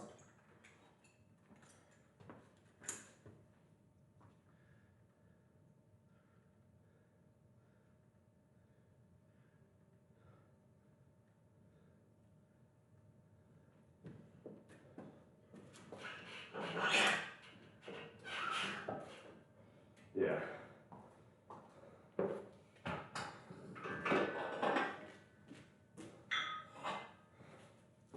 And by the way, anyone who says working out with a mask did not hurt your performance is lying. You need oxygen, and a lot of it, to lift weights, to hit this hard. If you were able to lift at 100%, quote unquote, with a mask on, that means you weren't lifting hard enough. I'm convinced of that as well. Maybe that's just a skill issue on my part. That's entirely possible too. But that's part of the reason I've embraced having a home gym here. The government has proven itself incompetent enough to think that was a good idea. Did pretty well as soon as 2022 hit. Some areas just had it worse than others. Well, that's the other thing too, right? There was a cost. There was a cost to those lockdowns, right? In terms of the deleterious effects of it on everybody's mental health. I mean, mental illness cases skyrocketed under the lockdowns because we lost social contact. And it's never quite fully recovered because always cleaning up features, limited people in certain areas, and that's okay, right? That's a reasonable restriction. I can work with that, right? Yeah, okay, wipe and clean the equipment a little bit more often. But don't lock down gyms. That's, especially when this country is suffering from an epidemic that kills far more people than COVID ever did, obesity. Right? We'd be finer than Carolina. The one where the morning glory is right around the door. Sorry, someone said Carolina. Well, conservative, I said Carolina. I live here. But yeah, and I'm willing, by the way, I'm willing to say, okay, maybe I'll lock down for 1-2 weeks to try and get it under control as necessary, or even even if not necessary, justifiable, but very clearly, you know, the idea that we're going to lock down the way China did for months on end was insane. And frankly, the Chinese reaped the whirlwind because everybody's immunity went to shit. As a result of that, China had a massive explosion of deaths immediately after they ended their lockdown. Now, will the Chinese admit that? Because, as it turns out, communist governments don't like publishing accurate statistics. But, you know, I think this is what, the third year in a row China's population has severely declined, more than expectations. I can't fathom why that might have been. Gym culture isn't very prevalent in Britain. As prevalent as walking in the countryside, meeting people in pubs, which all stopped. That's the other one. Walking in the countryside should have been encouraged by the governments at that point. Like that is the lowest risk activity you could possibly do. The whole point of walking in the countryside is to not be near people.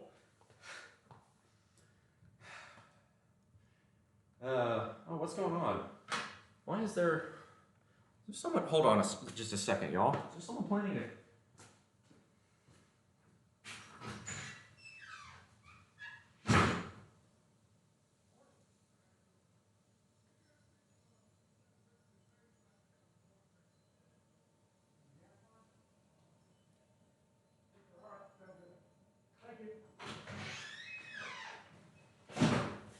Gentleman from the gas companies here is just marking the gas lines. I guess they're trying to work on the infrastructure underneath, so they don't want to, you know, bore into a gas line and cause an explosion. So good for them. I respect that. Europe has a bigger problem with curfews for food services places. Well, so the thing with Europe in particular is that while that is true, at least the Europeans eat a little bit healthier. We in the United States don't do that.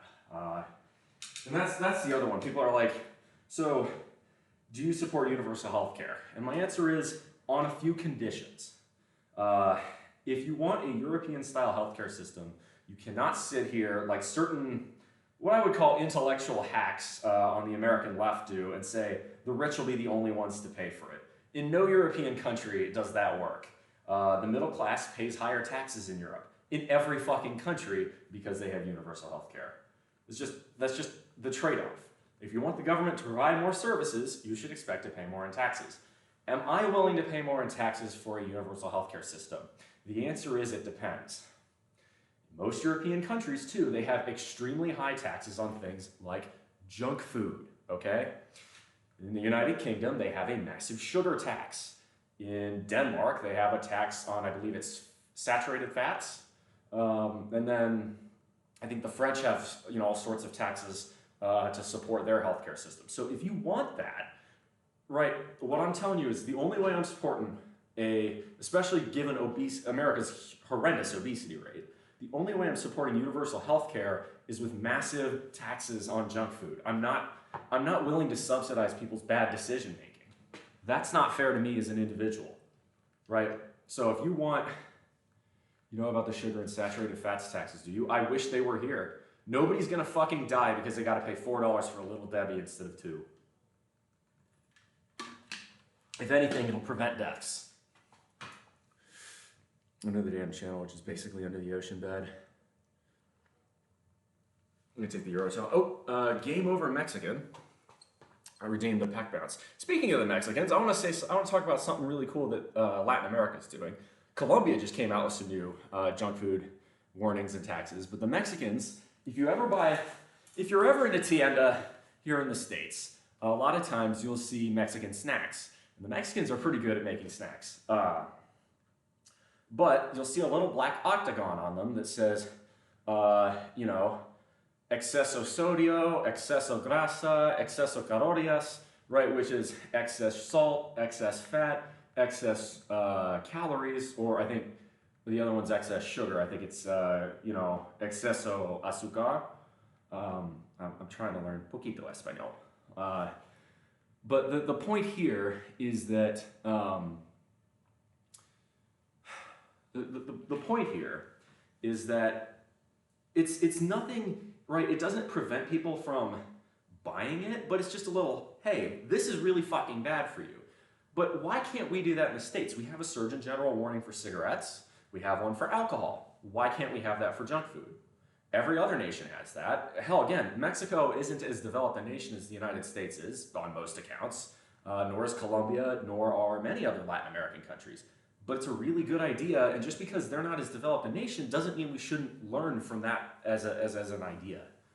In America, some people drive that distance to see a friend. Yeah, that's true. But again, so if you want me to support universal health care, this is my centrist ass talking, come back to me with a properly high junk food taxes, and then we'll talk. But if you want only income taxes to be paying for everybody else's universal health care, no. I refuse to vote for a policy that makes me pay for people's bad decision making. And that's what eating junk food is. It's a bad decision making choice. Nobody has to fucking make it. And don't sit here and tell me, oh, but fresh food is so much more expensive, because that's bullshit, okay? The average American spends more eating out. This is the average American. This is not the wealthiest American. This is just the average American. It's more eating out than getting groceries, okay? We're talking thousands of dollars a year. So if you take a little bit of that money, just, eat out maybe 20% less, but take that money and buy fresh produce instead, there you go. You're gonna save money still on average. Furthermore, right, if you're having issues, right, eating healthy for a certain amount of money, but you're buying soda pop and Little Debbie's, that shit is pure sugar, pure fat, and it's terrible for you. If you remove that from your budget, all of a sudden you have a lot more money to spend on fresh produce, right? You don't need to buy that. You'd be labeled an unfeeling health fascist for that stance, and my response to that is mene frego. If that makes me a fascist, then I'm a fascist. I don't care. That word, fascist has been as diluted a term in the public conscious as communist has been. In the United States, we've had the term red baiting exist for about 100 years, where anything remotely interventionist by the government in the economic sphere has been labeled communist or socialist, which is stupid. In the same way, the left likes to label anything they don't like. Really, it's not even the left, it's just progressives. Love to label anything they don't like as fascist, which is equally stupid. Or label something as racist, or sexist, or bigoted. Right, when you do that, it's a boy cried wolf scenario, because then when someone actually does something fascist or racist or sexist or bigoted, the term has been so watered down that people ignore you. I'm not calling you a fascist. I know, I get that. You're not calling me a fascist. I'm just saying, the people who do that are the same people that what they're doing is boy who cried wolfing terms of actual threats, like, right, fascism is a threat. There are people who are genuine fascists out there, but when you call everything I don't like fascism or communism, what you do is you're diluting the value of that term. All right, let's get more music going. Let's go for... Let's go Dancing Days by Led Zeppelin.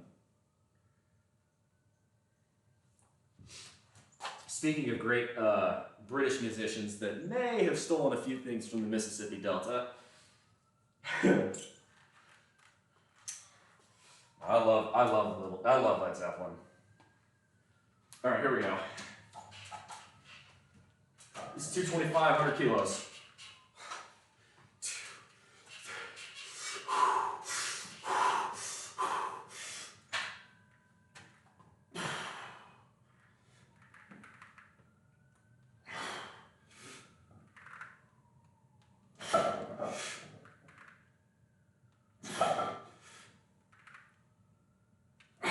Come on.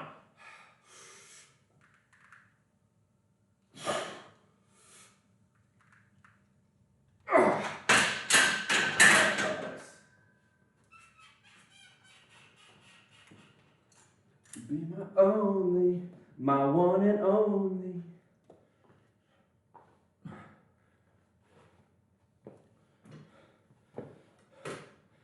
Eco-fascism, not a right wing with economic and green policy. So, when it comes to green policy, I'm actually centrist. It shouldn't surprise you. I'm a huge fan of carbon taxes, actually. Look, carbon emissions have been scientifically proven to be a negative externality of economic growth.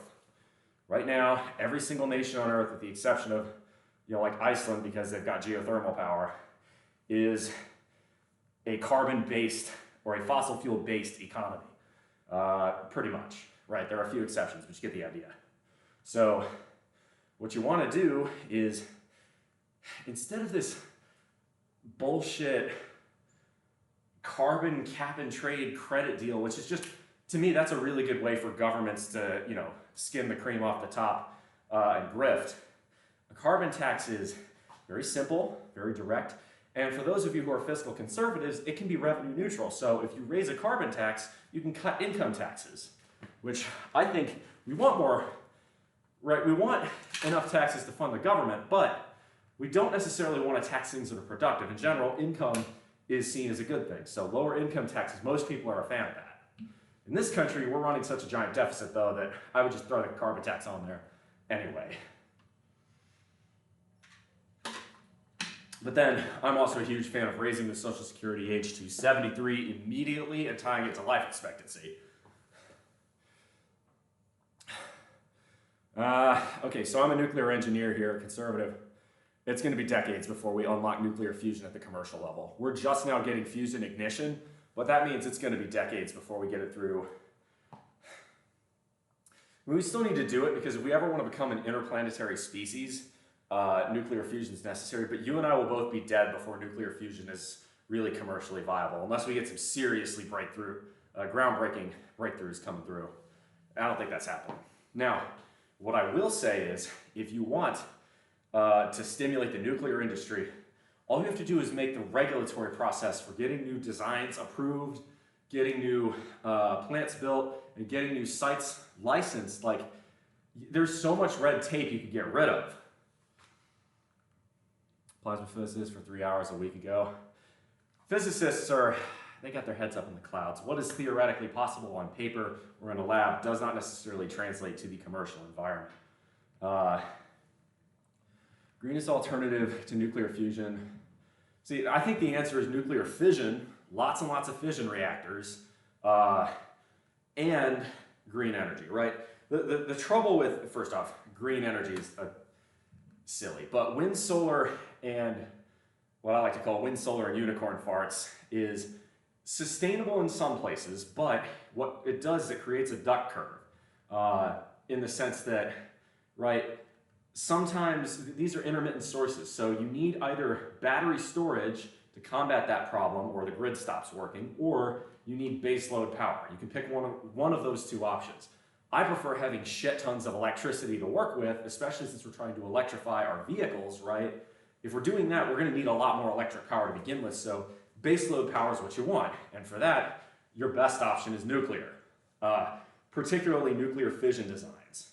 The problem in this country is that the regulation process, getting licenses, getting through environmental reviews, and then the associated lawsuits, because the fucking NIMBYs, makes building nuclear reactors so expensive.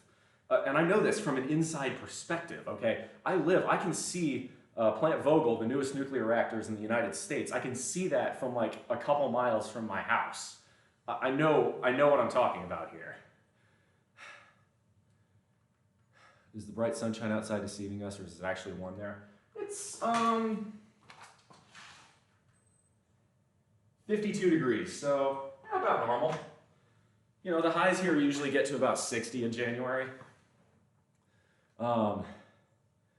Roughly about 40% of what he's talking about. Okay, so, right, wind and solar are great when it's windy and sunny. But when it's not windy and sunny, what do? Right, you still need to provide electricity, especially for heavy industry, which needs it 24 hours a day, right? So if it's dark and calm, you gotta have an energy source. That's gonna be either hydroelectric, which we've pretty much built dams everywhere, and by the way, hydroelectric isn't necessarily green.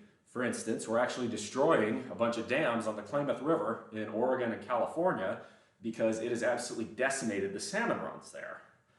Hydroelectric has its own problems, right? It's not to say we shouldn't do hydro, but it's to say every single type of energy production has its own issues. What you gotta do is balance them. Here in South Carolina, we're actually one of the cleanest electric grids in terms of where we get our energy from in the country. Why is that?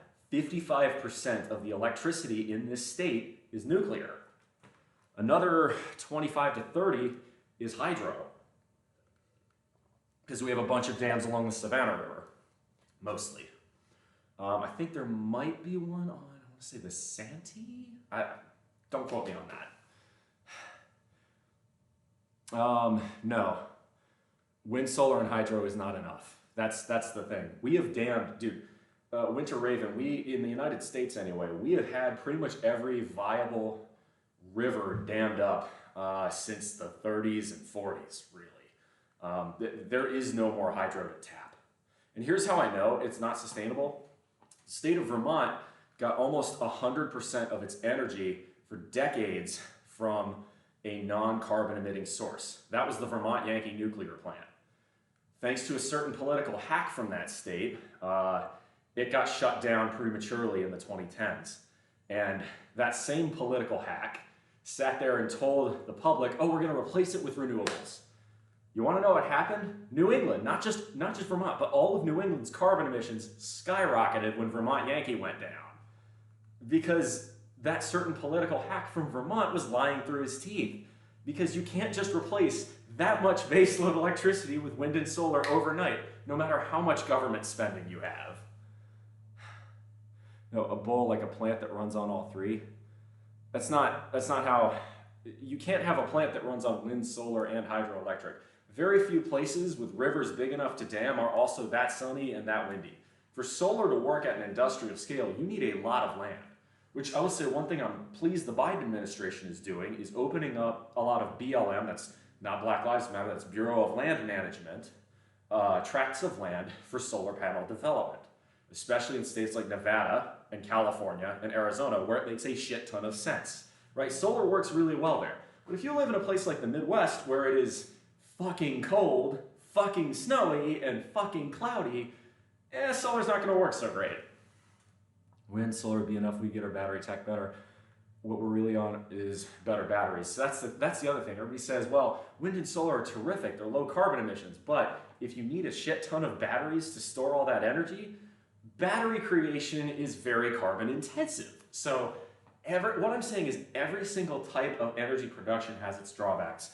My personal preference as an engineer in the field is you have a strong base of nuclear reactors, fission reactors, that are reliable and can't be fucked with, which in the United States, you better believe we have that. The problem is we haven't really built very many new ones since 1979. You have that as your base, and then fill the rest with renewables, right? So if that confused you, think of a place like the Philippines or here in Canada, where regions have all three sources most of the time of the year. God, but Canada, right? Most of Canada is north of 45 degrees north latitude, which means in the summer, yes, you're getting shit tons of sunlight, but in the winter, you're getting 6-7 hours of sunlight max a day. Not to mention all the snow that's going to be constantly covering up the solar panels. So in the wintertime, you're not going to get a ton from solar. I'm a huge fan, actually, of the CANDU nuclear reactor. It's a very good design in general. I think the Canadians have a pretty good winter design there. Not to mention, you can run the CANDU reactors off of different types of nuclear fuel, including downblended plutonium from old weapons. So a lot of the Cold War era weapons, that's the best part. People think, oh, nuclear power must mean nuclear bombs. Well, the biggest disarmament in the world ever has occurred from what's called the megatons to megawatts program. In the 90s, under the first Bush administration, one of the most underrated presidents of all time, we had the foresight to start buying old Soviet warheads from then the newborn Russian Federation and what was now, what was Ukraine. We started buying Soviet warheads from them, downblending them into reactor fuel, and letting our reactors eat the old bombs. What a great idea. So that's what nuclear power can do. And we were doing that in 1991, all right? Is where our winners got wind in place of solar. 10 of 13 provinces, you got hydro and nuclear. I agree. And look, as far as the Canadians are concerned, I would say build the fuck out of those CANDU reactors. Build more, become the northern equivalent to Saudi Arabia. And with y'all's oil production, you basically already are, but hey, keep it up. Anyway, let's go ahead and do another set. All right. The other thing, too, with hydro is that dams do fail over time and cause immense ecological damage. All right, let's go. Come on. You be on me, my one and only.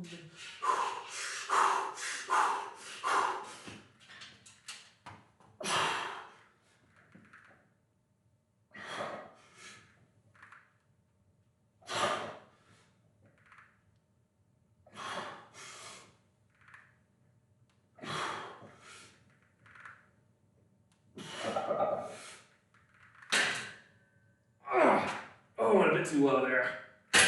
That felt pretty good. I gotta pee again. Too much caffeine and too much water this morning. Hoochie.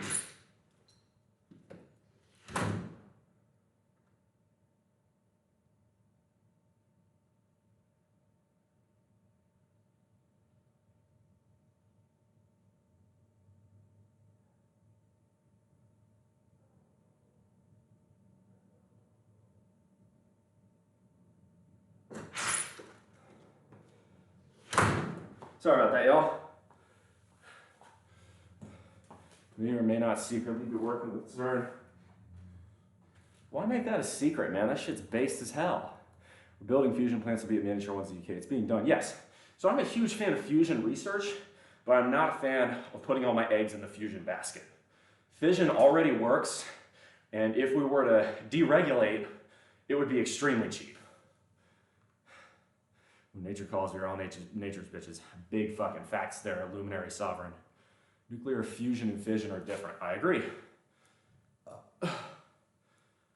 Pee in a jug for the garden. Sometimes I just pee out there. It's my property, I can do what I want. But let's throw a little bit more Zeppelin on. Let's go When the Levee Breaks.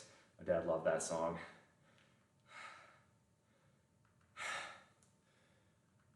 But yeah, the truth is with fusion, this is my take on it as a nuclear engineer. Until the regulatory process gets fixed, the licensing process gets fixed, the approval process gets fixed, at the NRC level, it's going to take decades for anything to come through.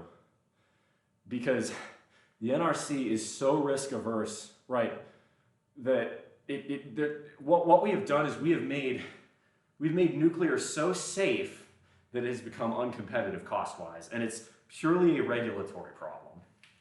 We overbuild our nuclear reactors to a degree so extreme that if any other industry regulated the way the nuclear industry is regulated, that industry would cease to exist.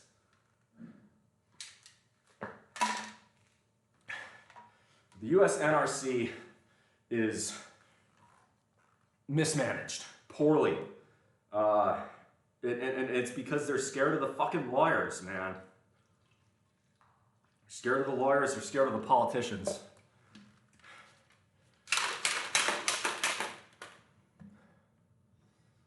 The issue comes down to consistency. Something we spoil with through our primary use of fossil-based fuels. We don't have to give that consistency up as long as we build enough nuclear. But yeah. The only trouble is we've got energy storage has become such a significant issue. And I'm a huge fan, by the way, full disclosure, I'm a huge fan of wind and solar. When I say wind, solar, and unicorn farts, I only mean that in the sense that the people who think, right, the people who believe wind and solar can take over all fossil fuels plus nuclear over the next 10 years are delusional. They're not thinking in the paradigm of reality. Geothermal is also a viable tap in some places, right? Remember, there are losses for transmitting electricity. The longer you transmit electricity, the more you lose in the power lines. It's just how resistance is. So geothermal makes a lot of sense unfortunately in the United States, the least populated areas. Wyoming, eastern Idaho, southern Montana.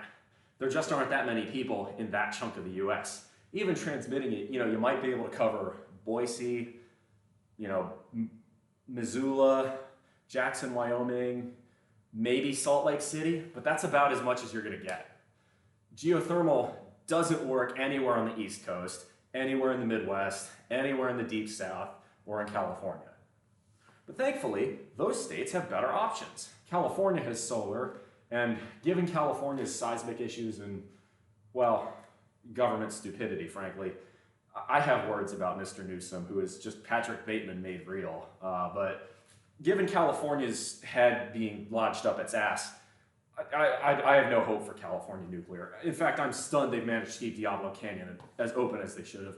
Speaking of other states that fucking lied about replacing nuclear with renewables, guess what happened when they shut the San Onofre plant down in 2012? That's right, they started burning more natural gas and importing nuclear power from Arizona. Now, if that's not peak California NIMBYism, I don't know what is. Cat Jam Unplugged. Howdy, I'm BullMuscle, and yes, I am a nuclear engineer. I might know a thing or two about this one. Also, as someone who used to live in Texas for a long time, crapping on California just makes my heart warm. Philosophical, transcendental entity. I ain't that. I'm just a fucking redneck. All right, let's do this. We got 2 more sets. We're going slow. Who gives a shit, though? It's Friday. We chilling. Okay, engineering query. But yeah. No. Any politician that tells you we can shut down insert nuclear plant here and replace it with renewables is lying through their teeth. Any politician who says that is either ignorant or lying. Probably both. By the way, this is the #1 reason I can't fucking stand that certain political hack from Vermont. There are some things I really like about him, but as a nuclear engineer, fucking hate the man.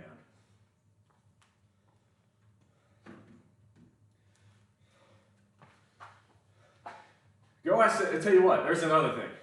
Go ask the people of Brattleboro, Vermont, how they feel about that guy. Because of his stupidity, that town lost its biggest employer and its biggest source of revenue.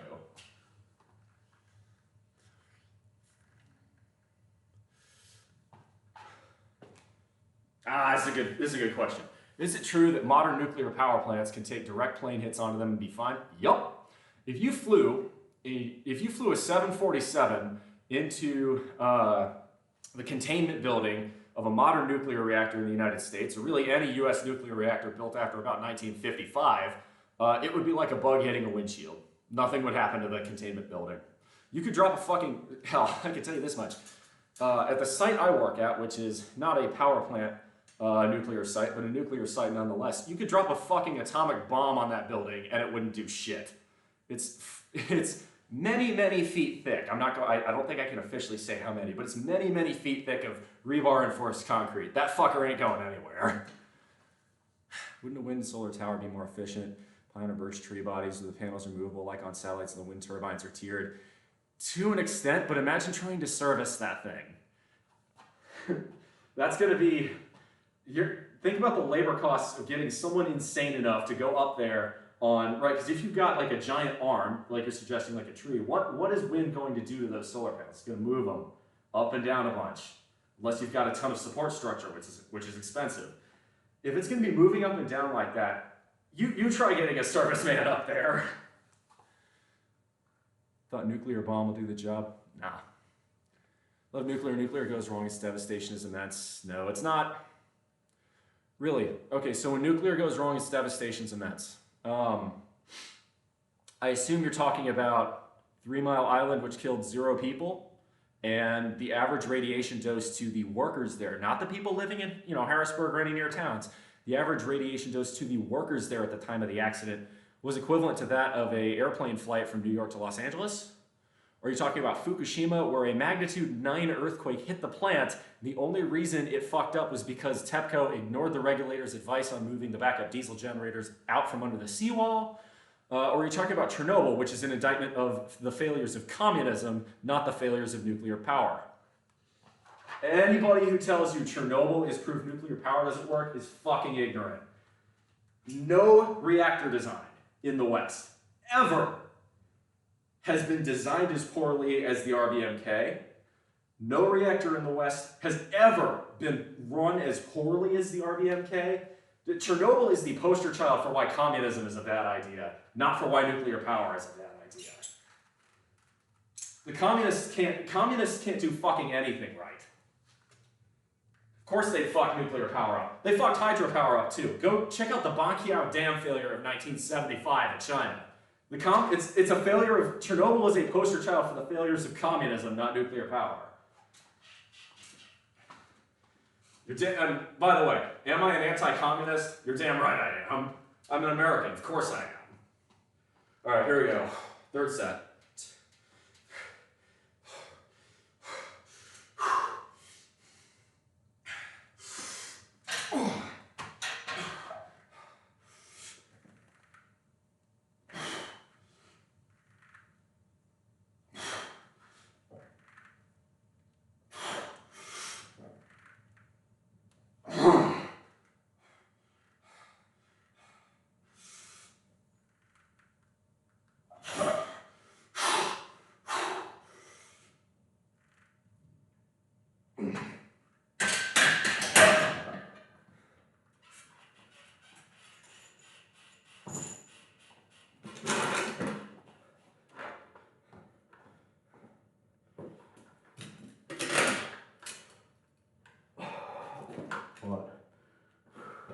I'd go on about how big of a fucking dumpster fire Chernobyl was.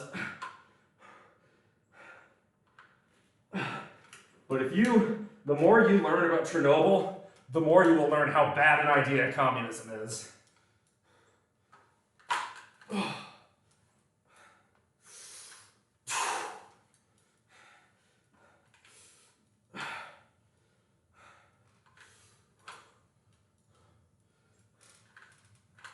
And I'll explain.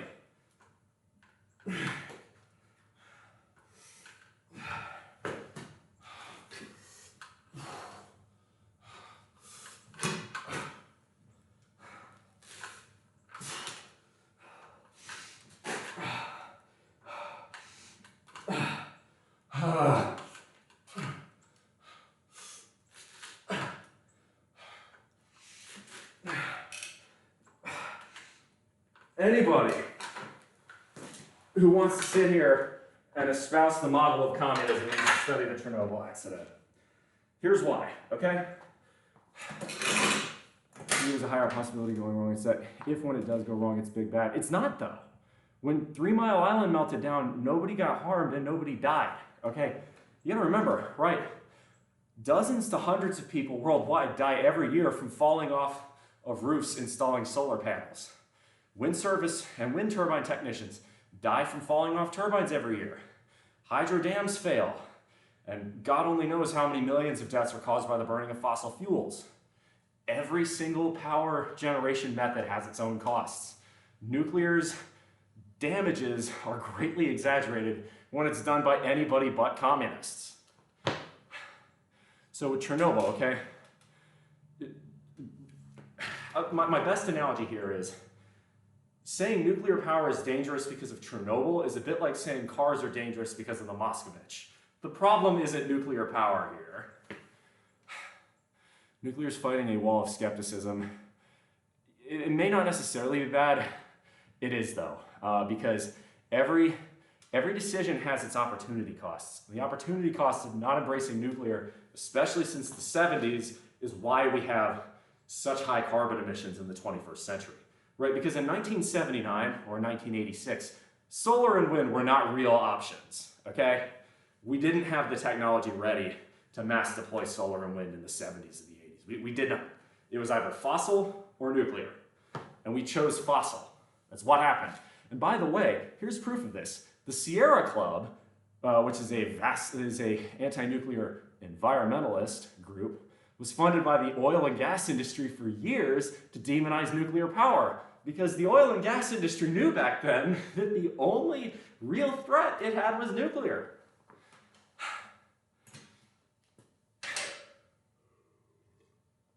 America can't really do small plants. Yeah, we could. We have the SMR. The problem is that every time NuScale wants to put an SMR somewhere, you get the NIMBYs, you get the lawyers, and you get the regulators coming out to make the initial capital costs so high that nobody wants to do it. So let's take Chernobyl for a moment here, okay? Here's why Chernobyl was bad, all right? First off, it had a positive void coefficient. The vast majority of US reactors do not have a positive void coefficient. Positive void coefficients, if you've watched the Chernobyl drama on HBO, actually does cover this pretty well. Positive void coefficients are notoriously unstable at startup and shutdown, all right? Second thing, Chernobyl did not have a containment building. Every single reactor in the West since the 50s has had containment buildings. It's just a safety mechanism that exists everywhere, but it did not exist beyond the Iron Curtain because the Soviets didn't give a fuck. Third off, the USSR had a better reactor design. It was designed the same time period as the RBMK, the late 1960s, all right? It was called the VVER, and there are loads and loads of great VVER reactors still running in Russia today. Hell, the Soviets, to their credit, actually ended up exporting the VVER design for a few years in the 80s. But they chose the RBMK for most of their internal reactor designs because it was cheaper and because the RBMK could be run to where the reactor fuel can be turned into bombs. Yeah. Oh yeah. That's the big reason. It was made by incompetent, what were they called? Nomenklatura. Those were, the real higher up Soviets who didn't know fucking shit about nuclear science made the decision to go with the RBMK even though they knew what the problems were with that design in the 60s. They kept going with it anyway. Then, of all reasons for Chernobyl to have that meltdown, the reason Chernobyl had that meltdown was because of a safety test that went wrong. That the safety test was fudged to meet an artificial party line goal for the year. I'm telling you, the problem here was communism. Or at least Soviet-style communist. Hey, I did shave. Yeah, thanks, Taylor Jade. Yo, good to see you. What about SL1? Ah, man knows his history. Yes. So I actually did a report for my job about the SL1 and lessons learned from it. SL1, you will know, that meltdown occurred with an experimental test reactor in the most remote region of the country in 1959 to 1960. The reactor was designed in the mid to late 50s, built in 1959, and then it blew up on like the first few days of 1961, I think? It was either 60 or 61. And the reason it blew up, right, that event right there was part of why the US has much stronger safety regulations than the USSR did. We learned a lot from that, but it was a small experimental reactor. We didn't take the SL1 design, ignore the problems that it had, and start mass producing it. That's the difference between the US, the American system, and the communist system. It's why communism doesn't fucking work. Nuclear waste product, the half-life is ridiculous, and even if we bury it, there must be a better way, and you better believe there is. There is a design, actually there was a reactor that was built right next to the old SL1 reactor out at INL called EBR-2, Experimental Breeder Reactor 2. It ran from 1964 to 1994, and it ate nuclear waste and turned it into power. Yep, we've been able to solve the nuclear waste problem since 1964. So that's not a problem either. Not to mention, people say, oh, breeders, create more nuclear proliferation material. Yeah, but that material has a radioactive half-life of only a few decades to centuries as opposed to 10,000 years. We can hold shit for 200 to 300 years. We know how to do that. And we could have if we had built out Yucca Mountain, which was stopped by, once again, NIMBYism, and another person I have nothing but contempt for, Harry Reid of Nevada. Concern with SL1 developing nuclear reactors causes nuclear explosions sometimes which are dangerous. Okay, right. The SL1 reactor was designed with 1950s technology and safety standards, right? So what happened there was, actually, we actually don't know because the documentation wasn't clear at the time of the accident because it was an Army reactor, it was a military grade reactor. But there was rumors that it was actually sabotaged. We don't actually know the answer, but the SL1, right, when SL1 blew up, every single commercial reactor, even back then in the early 60s, was not the same type as the SL1. And any design similar to SL1 got completely axed in 1961. So again, this is just, it's laughable to me, right? SL1, not working with nuclear reactors in 2024 because of SL1 would be like saying, well, the Edsel was a piece of shit, we should ban cars. It's just ridiculous. They still use reactors that produce a ton of nuclear waste. If you took every amount of nuclear waste fuel, okay, and put it all on a football field, it would stack to about 10 feet high for all the nuclear waste this country has produced since 1946. That's it. Now compare that to the amount of waste from dead solar panels. God only knows, from fossil fuels like coal, fly ash, or the byproducts of burning crude oil, right? Because crude oil has to be refined. It blows it away. Nuclear waste, we do not produce nearly as much nuclear waste as you think we do. You got to remember, should the USA go primarily nuclear, we should certainly ramp up our nuclear reactor building. I think we should do as much nuclear, wind, and solar as possible. I don't care what the answer is, as long as we get off of fossil fuels. It's that simple. Nuclear waste is directly dangerous to humans. No, it's not.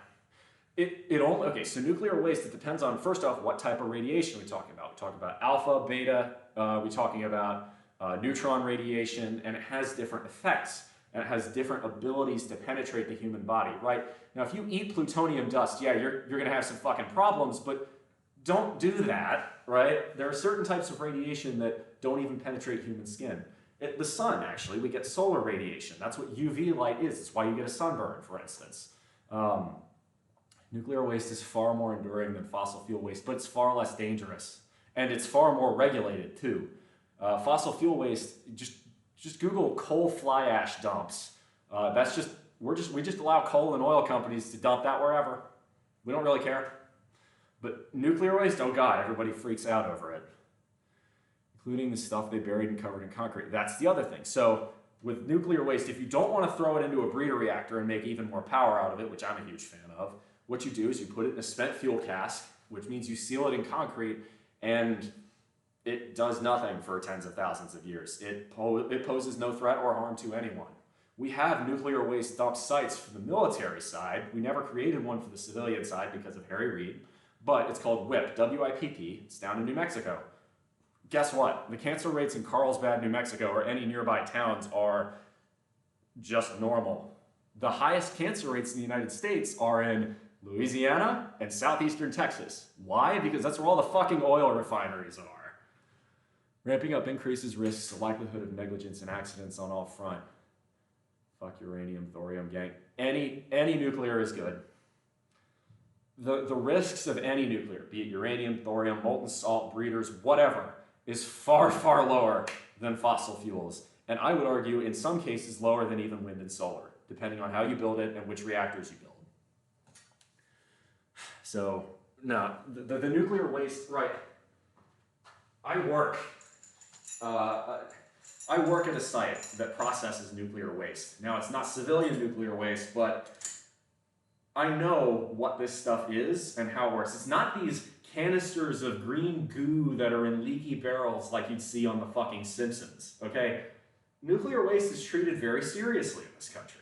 People assume it isn't, but it's not true.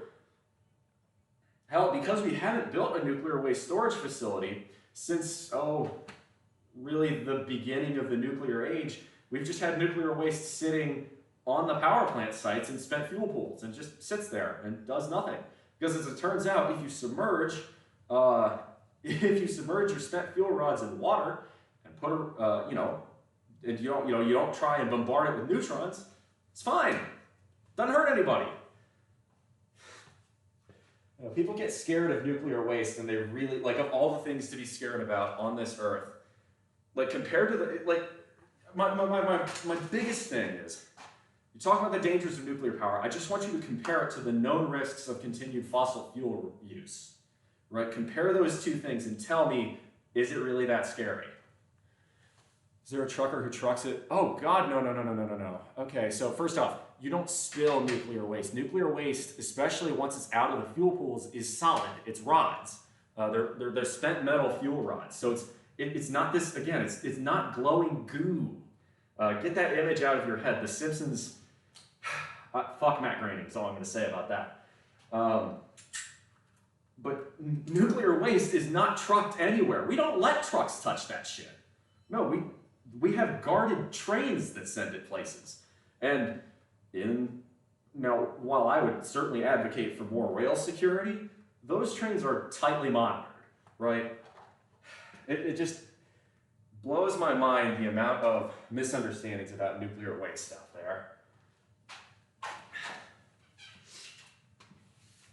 Here's another good one, right? You get something on the order of 10 to 100 times more radiation per year living next to a coal-fired plant than a nuclear plant. All right, last set on front squats. We're gonna keep moving. 1, 2, 3, 4.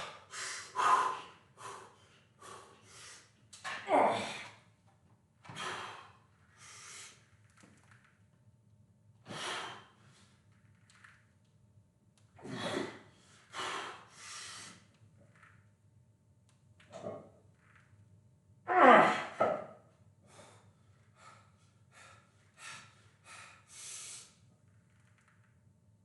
One more.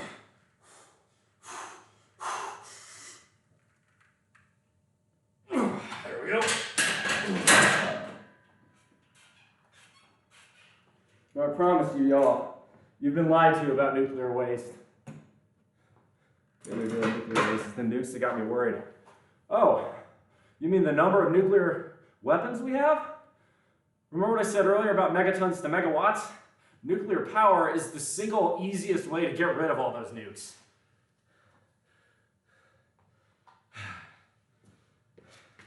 All right, we're done front squats. 225.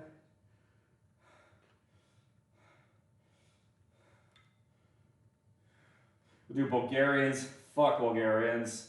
But we're gonna do them. What did we do for Bulgarians last time? All right, I like it. What did we do for lunges? 155, all right. Cool, we'll roll 155, I like it. Yeah, nuclear waste is not nearly as dangerous as you think it is. I promise you that. I live right next to it and I look like this.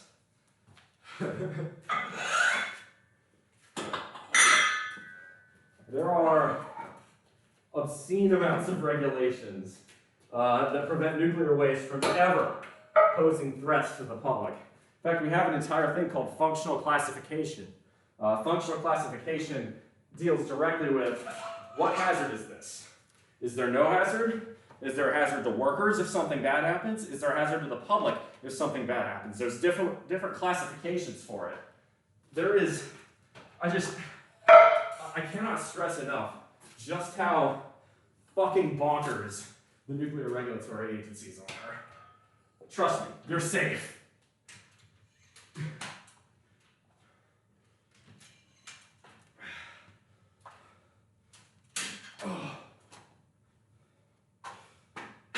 There we go. Now we're going to do some Bulgarians. Whoa. One thing that's you just your fusion technology not being there yet, particular firms. Scale America needs fossil fuels not favorable to all other countries. Cannot regulate parts of India and Africa. Fossil fuels are the means by which we made strides in advancement. Billions of power to cheap, reliable energy sources. So, I have mixed feelings about this. First off, we're at the point where wind and solar are already at price parity with coal. And they're very rapidly approaching price parity with oil and gas. But while that's true for the developing world, we can't tell them that. Here in the developed world, we have no excuse for continuing to use coal. We have no excuse for continuing to use oil and gas. We have better options and we choose not to use them. All right, I'm gonna piss one more time, excuse me.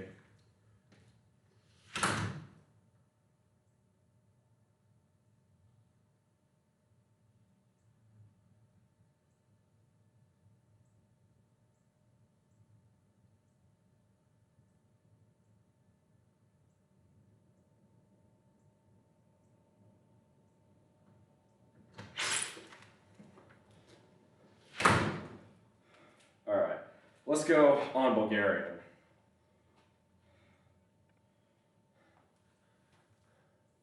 No, so, okay, this is true, but a lot of these, you gotta remember too, all right? There are a lot of these countries that are, developing now and trying to get more electrical production on the grid are the same ones that are going to be most at risk for climate change. And, right, Earth's climate does not care what nation, right? Carbon doesn't stay within a nation's borders. Earth's climate doesn't care what nation the carbon is coming from. It simply cares about that the carbon is occurring, right? So to speak. This is a metaphor, but, right, the climate will warm if we continue blasting greenhouse gases into the atmosphere. Whether or not it's us doing that in the United States or some third world country doing that is irrelevant, right? So if we wish to say, if you wish to use the reasoning, and that's fairly sound, that hey, the developing world isn't ready for alternatives yet, that puts the onus on us in the developed world to do so immediately. You gotta pay Hollywood a couple bills to paint nuclear in a better way. Can the nuclear industry afford that? No, unfortunately we can't, because we're so fucking hamstrung. We are in a chokehold from the federal government. Because the federal government has elected officials that don't fucking understand how nuclear energy works, because it's mostly lawyers and businessmen. I think there's what, 400 odd people in Congress. I think it's something like, well, I guess if you count the senators, 500 odd people in Congress. There's like 5 people in Congress who are engineers. That's the problem. Economical fascists, you're literally killing the planet. The UK should... I disagree. The United Kingdom's got better options than fracking. I would say, look, okay, so fracking actually has a lot of really negative damages to the environment. And I'm not a fan of banning fracking, but I would say be very careful about doing it, okay? And here's why.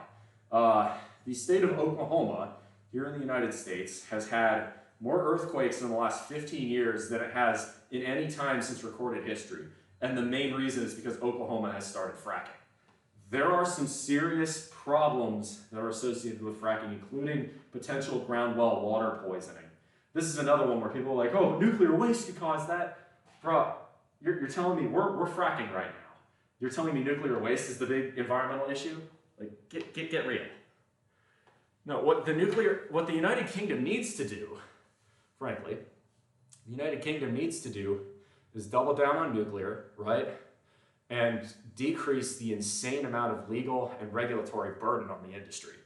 Again, if you regulated any other industry the way you regulate the nuclear industry, the United Kingdom's almost as bad as the US. The US is the worst at it. But if we regulated any other industry like that, that industry would cease to exist.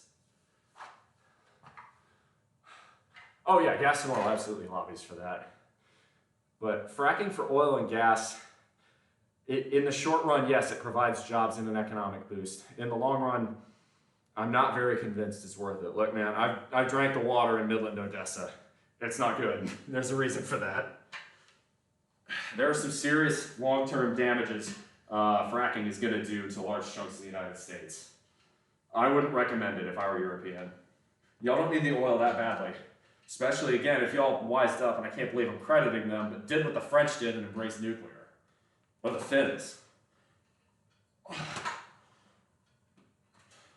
Well, the Poles are now wisely doing. God, I fucking love Poland. Most based country in Europe right now.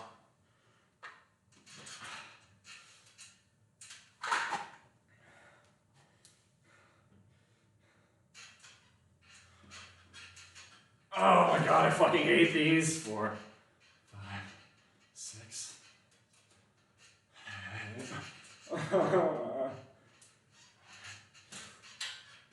Oh, fuck that. And by the way, I love fusion, okay?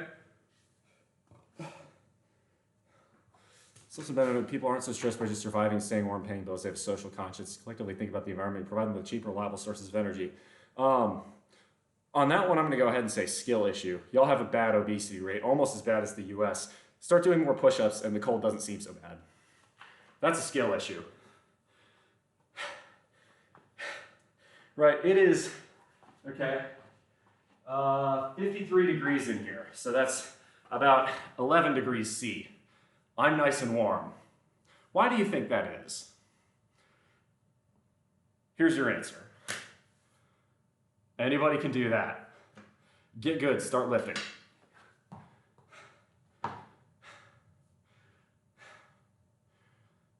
Now, if there's one thing I'm a huge fan of, like, government needs to be subsidizing, fucking make gyms fucking,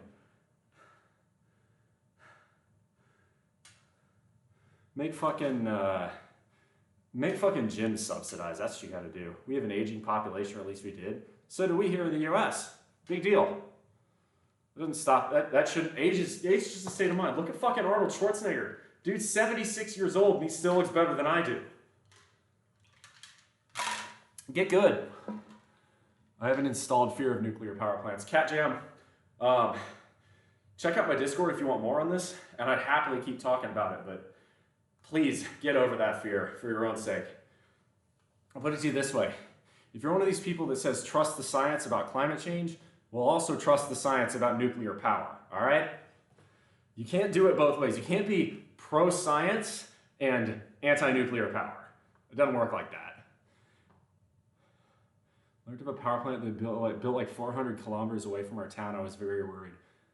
I would bet money that you probably have a coal-fired power plant closer than 400 kilometers to you. And that coal-fired power plant is putting out more toxic shit into the air than a nuclear plant ever would. Get over your fear, it's irrational. Think like an engineer.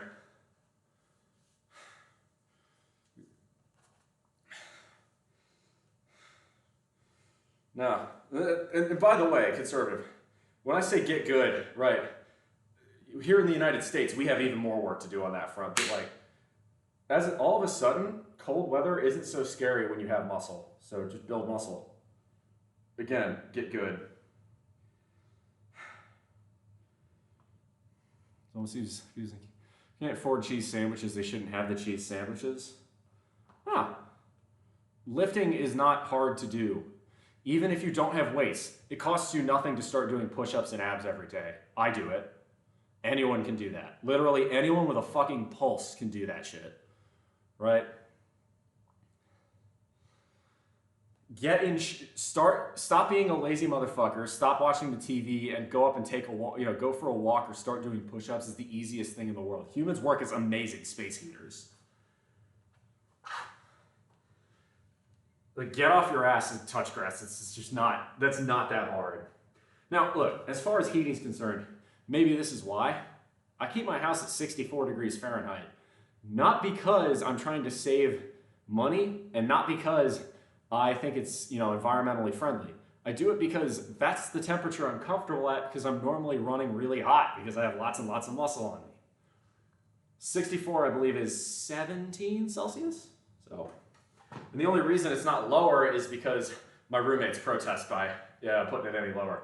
Likewise, in the summer, I'll keep it at 76 because it's hot here. So I get used to going outside. I get used to the heat. Humans, look, we lived without HVAC, air conditioning and heating for thousands of years. Don't sit here and tell me, you need to have it 72 all year round in your house. It's bullshit. Absolute bullshit. You guys are the nation that survived the Blitz and punched the Nazis in the throat. Y'all are stronger than that. Believe in yourselves. Where's that inner Churchill, right? You're fucking strong. Have some pride.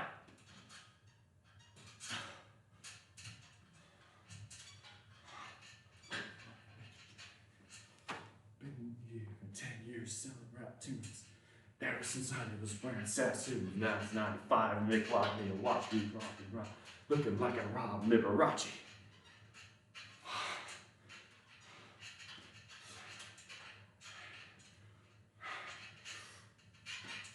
Ah, nice.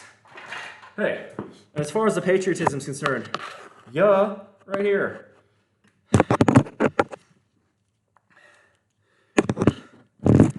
Thinking of a Britain. It still exists. You guys just need to stop. You guys need to stop being so fucking hard on yourself. You guys need to rediscover your national pride. Look, apart from your cuisine, which I will admit is horrendous, there's a lot to be proud of if you're British, frankly. Y'all are the nation that gave the world the steam engine. Y'all are the nation that gave the world the telephone.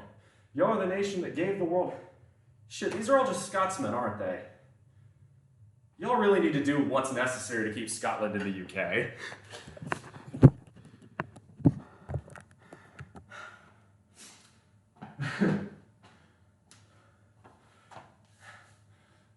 So I'm not able to work out as much as I used to. My tank rolled off the side of a mountain. Now I'm a little pudgy. Hey, every step counts. Make that first step today. Make that decision today to kick ass and do the best you can. That's the best you should expect from yourself. It's the best you deserve. Exactly the advice I was giving Americans a few years ago. Well, you know, it's good advice.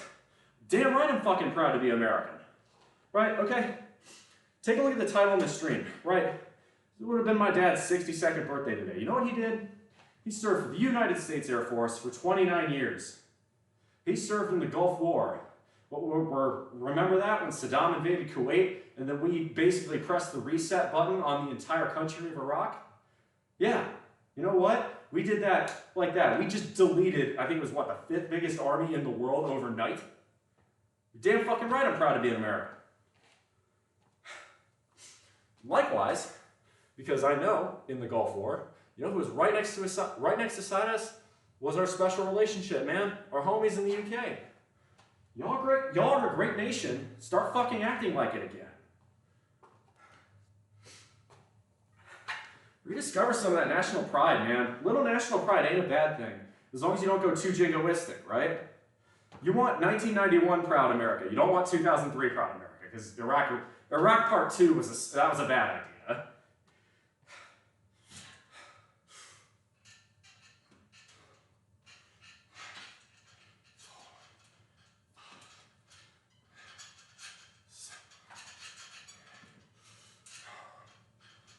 There is no other nation I would rather be a citizen of than the United States. And if you're British, you should feel the same fucking way about your country.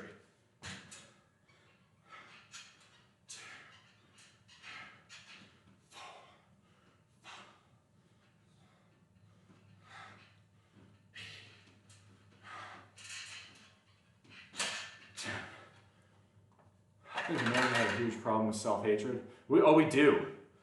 So you got people who are taught to think that America was evil. Now, America ain't perfect. And anybody who says, like, America was never a racist country is fucking stupid. We were racist into the 1960s. But you know what? We've also fixed our shit. It's not perfect. It's a lot better than it used to be. We're not a perfect country, but no country's perfect. You should be happy about the improvements in your country and always strive to make more. But if you're always a Debbie Downer about your country, just fuck off. Get out of here with that negativity. Talk about improving things. Talk about ways you've improved. Be positive, for God's sake. Because of social media, we got such a preponderance of negativity everywhere. Things ain't so bad. Need to be a bit more nationalist with Sarah. Sadly, Americans hate Americans.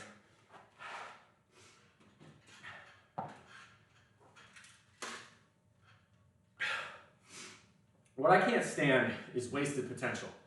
And this country has the potential to truly be the greatest empire the world has ever seen, including the Romans and the Mongols. Get a little bit of that Theodore Roosevelt in you, right? So Theodore Roosevelt in 1900, before he ended up becoming president because McKinley got shot, Theodore Roosevelt wrote a speech called The Strenuous Life.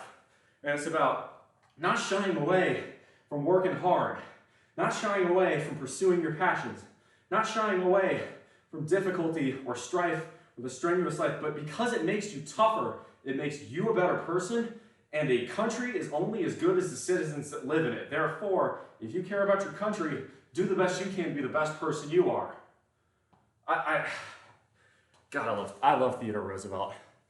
And to think England is hated the most. I don't notice no Americans ever claim to have ancestors that hail from England. I do. For me, mine are from that chunk of, I think it's Cumbria, that like alternated between England and Scotland like 20 times over the course of the centuries. But yeah, so there's some Northern English in me. You want to know the main reason? You want to know the main reason English isn't claimed here? Is the majority of English ancestry, a lot of that, are the Southerners. People don't ask a whole lot about the Southerners. In fact, the media doesn't tend to really cover the Deep South. Southern whites are often, a lot of the time, English. Unless you get into, well, you get into the Appalachians, that's Scottish and Scotch-Irish. But same thing like the Boston Brahmins, that's all English. A lot of upper class in New England, New York, New Jersey, Pennsylvania. Well, Pennsylvania was more German, but you get the idea. Nah, this country's great. It's got problems, but every country does. Don't be afraid to be proud of where you're from. Hell yeah. Look, I'll put it this way, right? People from countries that genuinely have issues, like countries that are fucked, right, can still be proud of their country. I've met people who are from, Nigeria that are proud of Nigeria. Now, Nigeria is not a shithole, but you know what Nigeria does have? Fucking problems. Nigeria's got Boko Haram causing all sorts of shit in the northern half of the country. Nigeria has serious overpopulation and crowding issues in Lagos and Abuja. But you know what else? Nigeria is a damn fucking great country. Ain't nothing wrong with being proud of being from there, you know? England, to be too puritanical. The people who left England because it wasn't pure enough, oh, the irony. That's a fair play. Hakugamery T, welcome on in. Thanks for the first time chat. But like, if you're from Nigeria, be fucking proud to be Nigerian. Go ahead. Nigeria's got dope ass food. It's got rich culture. Like, that's fucking cool, you know? And I'm not picking on Nigeria, I'm just giving that as an example. Yeah, USA, here we have some problems, absolutely. Right now, we have pretty widening wealth inequality. We have an obesity epidemic. We have a crisis of confidence that we haven't seen since the 70s. We've got issues, but you know what? We got a whole lot of good underneath that. Thank you very much for the follow.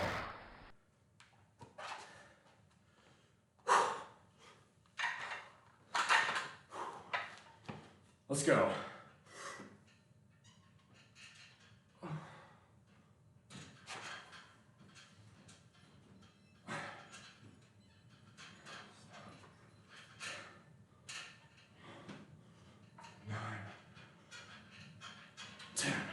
Thanks for the follow, by the way. Let's go.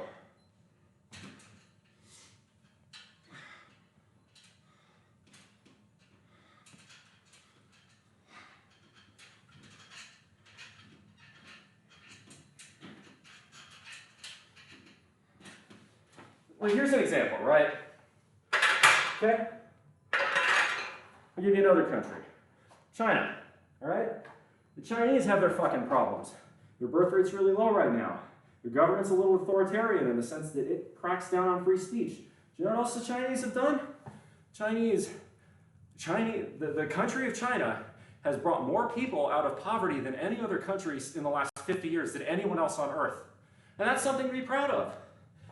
Every country has something to be proud of. Well, maybe not North Korea, but there aren't any North Koreans watching this, so I don't really care about them.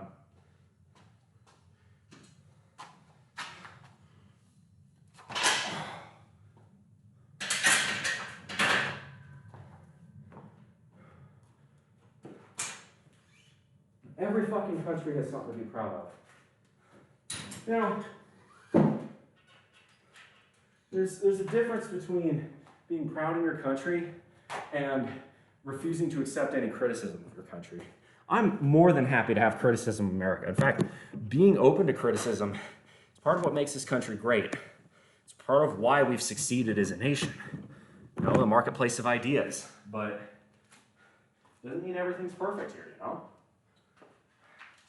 All right, we got 4 sets of lunges, 10 reps apiece. This is easy now. This is basically cardio. We're gonna roll with it. India has the same problems as China. I actually disagree with that. India is far less authoritarian than China. India's problems are, I think, I think China's problems are a function of the state having too much power, and India's problems are often the state not having enough power. For instance, India's pollution problems are horrendous, but because there's a lot of differences between, you know, what India, the concept of India as a nation has only existed for 80 years, if that. Before really the British Raj ever moved in, India was a collection of small kingdoms and smaller states. And this is why, right, for instance, you know, even China, you've got 3 or 4 main versions of Chinese, right? You've got Mandarin, you've got Cantonese, you've got a couple others. But India has something like 26 official languages, 20 something, right? What that suggests is that India is a far more decentralized place than China is. So India's problems and China's problems, I disagree with that. I think they're quite different. Other countries, which is your biggest Twitch audience apart from America? I believe due to the time difference is either the United Kingdom or Australia. Really depends on which day I'm streaming at, because some days I stream in the afternoon, some days I stream in the mornings. India's crime rate nowadays, yeah, exactly. I'm not saying India is a perfect country either. I'm not saying either system's better than the other, but each system has its pros and has its cons. But I think if you're from India, India has become a massive power in the world now. If not quite on the level of the United States or China, it's rapidly getting to that point. And if you're Indian, you should be proud of that. Frankly, India has done a much better job of running its country, not perfect though it may be, since in 1947 than Pakistan, its neighbor. Now Pakistan has some inherent disadvantages, but Pakistan has also been horrendously mismanaged since its inception. I think the vision that Jinnah laid out for Pakistan fell apart very quickly, and Pakistan's leadership has done the citizens of that nation a great disservice. Anyway, let's go ahead and hit a set of, hit ourselves a set of lunges here. And I'm gonna bring you guys, yeah, there we go. Russia, India, China is a civilizational power structure. Won't be the Western world anymore. I think that's bullshit. I think that's absolutely false. The United States is far stronger than Russia. The Russians don't know what the fuck they're doing. Putin's a clown. The fact that he's having trouble even getting 50 miles into Ukraine is proof of that. Look, and the Russian people have a lot to be proud of. That's a country that has contributed a ton to the world's knowledge of the sciences, for instance. But that doesn't mean I think the Russian government's doing a good job or the Chinese government's doing a good job. Or for that matter, that the American government's doing a good job. That's a different conversation. All right, here we go. 1.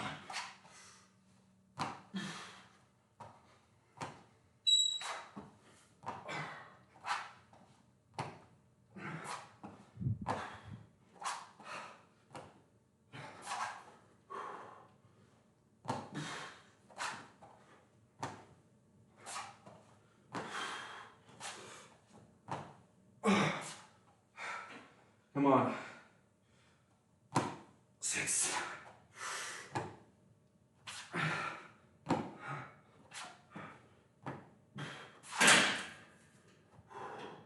Come on.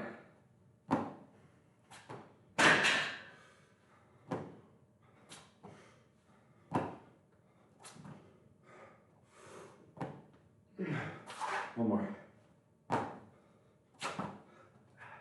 Man, my balance is not good.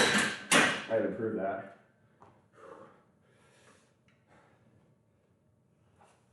What's the likelihood of China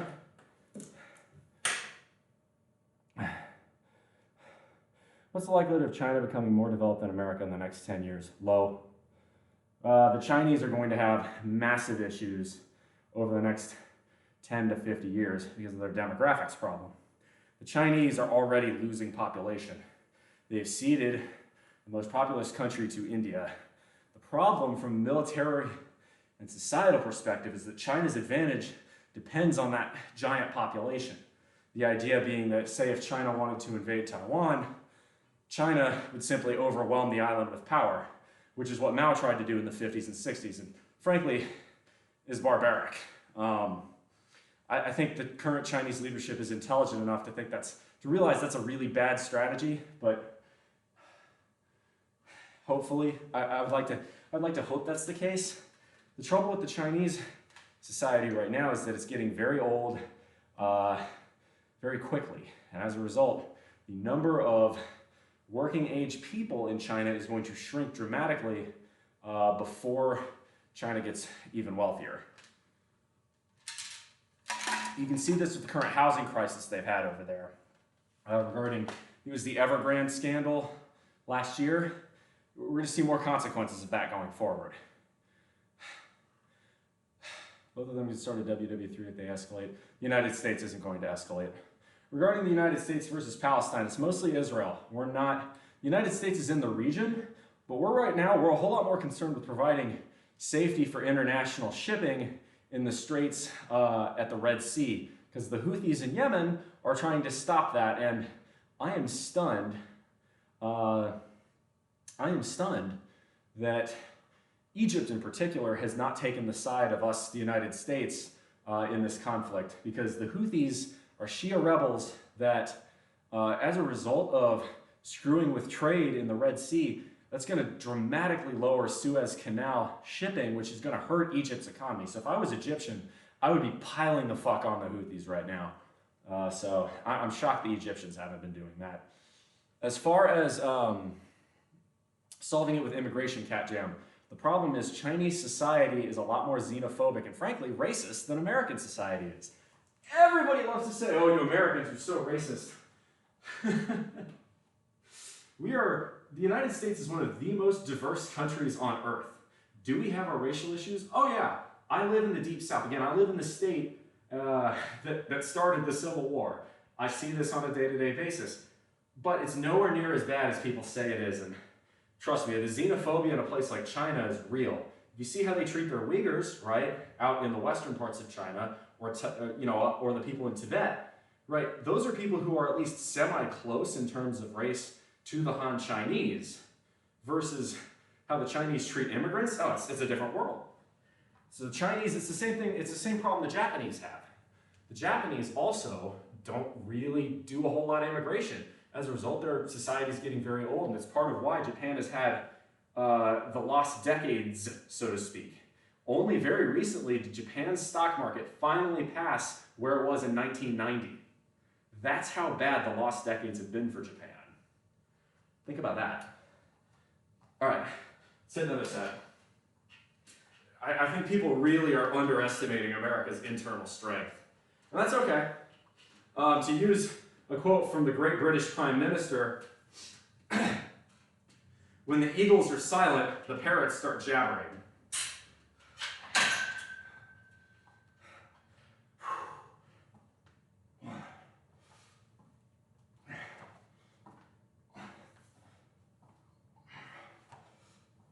Another great example of this is China. China's military-industrial complex is so corrupt right now that they found that most of their weapons, warheads, have been getting filled with water instead of rocket fuel due to corruption. Now, the United States ain't perfect, but we don't do that either.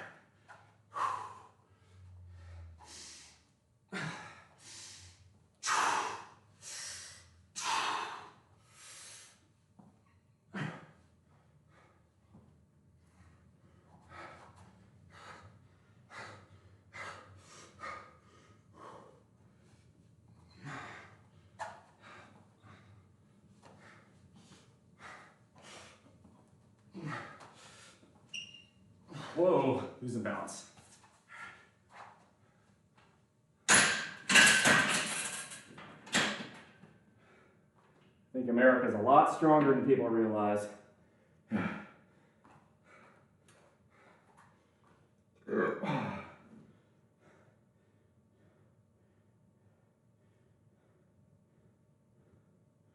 All right, we got 2 more sets of lunges, then we'll talk finances. Lesser confidence is why they're underestimated. Yup, I said that earlier. Couldn't agree more. It's a crisis of confidence, the same one we had in the late 1970s.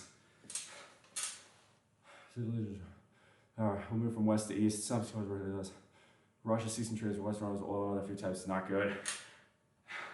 I think that's BS. No offense. The West is going to continue to reduce oil consumption, or at least Western Europe will. The Canadians and the Americans, we are producing more oil than ever. Everybody loves to say, oh, Biden, Biden hates oil, Biden doesn't want to drill.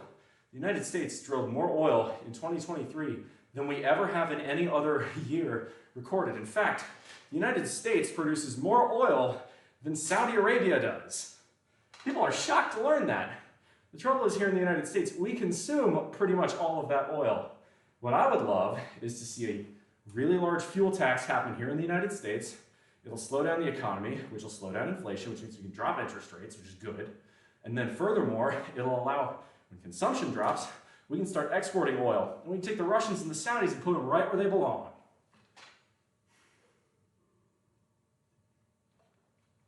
All it would take is for us to stop being so fucking wasteful with our oil consumption. Very, very easy. Just all we need is a president with the balls to increase taxes on fuel, something we haven't done in the United States since 1993. Very simple.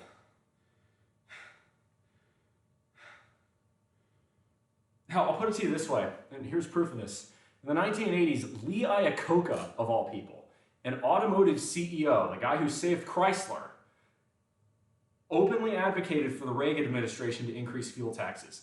Reagan refused to do so because he was a pussy.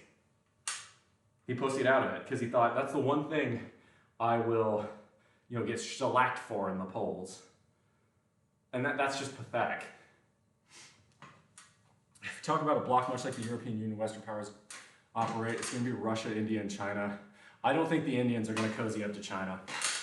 I really don't think that'll happen. The Indians and the Chinese still have territorial disputes.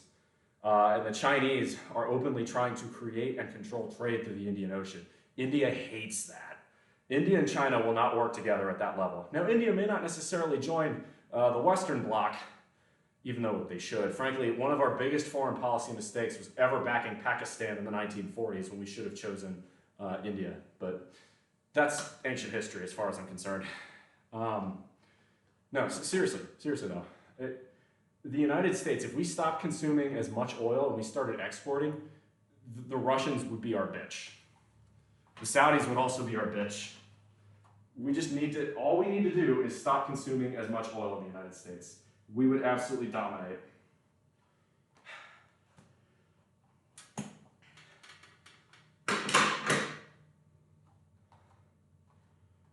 And for those who say, oh, the US just needs to drill more, again, we're at record oil production. It's a bit like saying we need to buy bigger pants when we're 400 pounds and obese.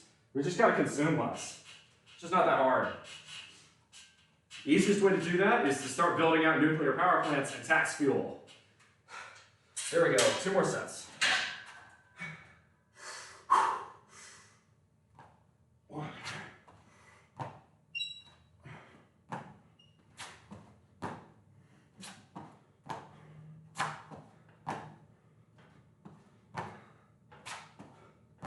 Type of nation that I think is actually we should really be cozying up to here in the United States is Argentina.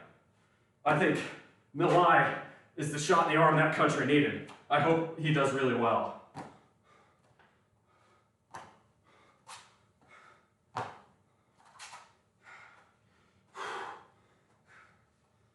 I think Argentina could be a great ally.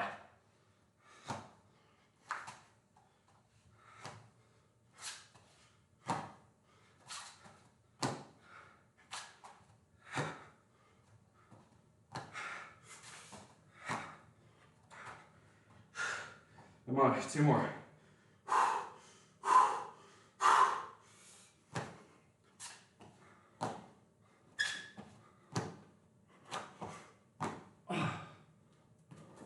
One more, nice.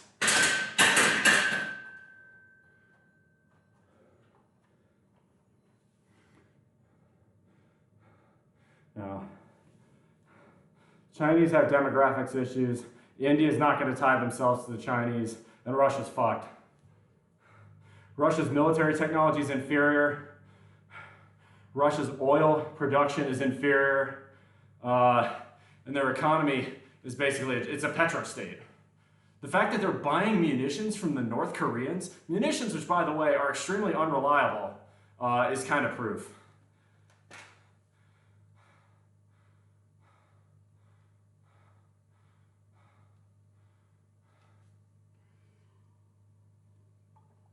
Who do you think is going to be the next United States president? It really depends.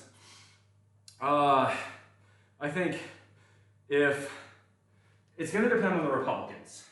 I think if Nikki Haley or Ron DeSantis is nominated, they will win. If Donald Trump is nominated, it will depend on whether or not the Biden administration has the foresight to can Kamala Harris and pick a better vice president. If Trump is nominated and the Biden administration picks a better VP, Biden wins. If Trump is nominated and Biden rolls with Kamala, I think Trump wins. I don't put too much stock in a third-party candidate being serious, but if ever there were an election for a third party to make a serious stance, it might be this one. Could be a Joe Manchin type, could be someone else. I know that No Labels group has ideas. We'll see. Right now, it's too early to tell. And is he good or bad? That's too reductive. All presidents have their positives and their negatives. In general, I think there are things I like about the Biden administration. There are things I don't like. Things I like about the Trump administration. There are things I don't like. In general, I would call Trump a below average president. In general, and right now I would call Biden not a good president, but how bad is yet to be determined. We don't have enough data yet. I very seldom rank how good a president is in the overall scheme of things during their administration, because you don't see the effects of things until years afterwards. Announcements that Biden won't be running were over-exaggerated. Frankly, I think Biden is getting a bit too arrogant here. I personally think Biden needs to be a one-term president. He's too old for the job. Frankly, Trump is also too old for the job. If you thought Biden was too old for the job in 2020, you have to also say that Trump is too old for the job in 2024. Age either is or is not a concern. You can't pick one and the other. It's not how that works. I don't think you should have... Hell, Richard Nixon, actually, for his credit, stated this back in the early 70s. He said, there should be age limits for people in Congress and people in the presidency. The presidency is just too high-stress a job for someone nearing 80 years old to do it properly. Simple as. Which leads me to believe that Kamala Harris is really who they think they want to be the president. Frankly, if Biden gets reelected, I don't think he lives to see 2028. It's too high-stress a job, and the fatality rate for the US presidency is something like 16-17%. The last serious issue we ever had with the president potentially being killed in office was Ronald Reagan in 1981, so we're historically overdue, so to speak. I would not be shocked if, frankly, either of them, because Biden is already showing signs of his age, and Trump, with the diet he eats, is extremely prone to a heart attack. Donald Trump mostly eats McDonald's and KFC, and he's in his upper 70s. That is a recipe for an early death. I'm shocked, frankly, that Trump is still alive at his current age with his diet. Unless Trump is secretly downing ass tons of vegetables behind the scenes, which I don't think he is based on his body type, I don't see Trump making it through a second term either. C.S. April, he's senile and nearly dead. I'd be shocked if he makes it till 2025. I don't think that's I don't like wagering on people's death. That seems a bit morbid to me. But I think if Biden or Trump is reelected, neither will make it to 2028. So it's really going to matter is who the vice president is. And that may be who I vote based on as a centrist. Here in South Carolina, I'm a registered Democrat because South Carolina comes higher up in the Democratic primaries than in the Republican ones. But since there's no real race on the Democratic side this year, I will probably register Republican to vote in the primaries, because I have candidates I like on the Republican side more and less. I would rather see Ron DeSantis, Nikki Haley. I would have really liked to see Asa Hutchinson's career take off. That didn't go anywhere. But really, I don't think I don't think it's a good sign. He 100% has dementia though. I think he's definitely suffering from something in the same way. I mean, look, if you look at old clips of Ronald Reagan from 1987 to 1988, you can kind of tell underneath the scenes those last few years in the 80s, Bush was running a lot more than people think he was because Reagan was starting to show those signs. And I definitely think if we saw Reagan showing those signs in the late 80s, yeah, we're seeing it from Biden. Biden won't make it past 2030. I would be shocked if he did. I agree. Trump is physically, mentally in better health than Biden.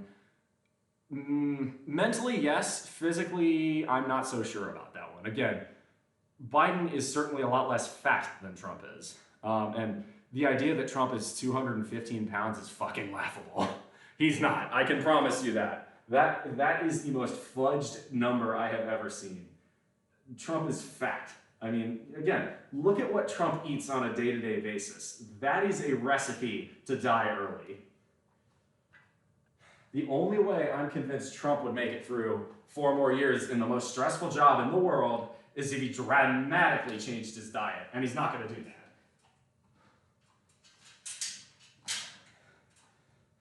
Again, if you thought Biden was too old in 2020, you can't sit here and say Trump is just the right age in 2024. They're either both too old or neither is too old at this point. I would say both.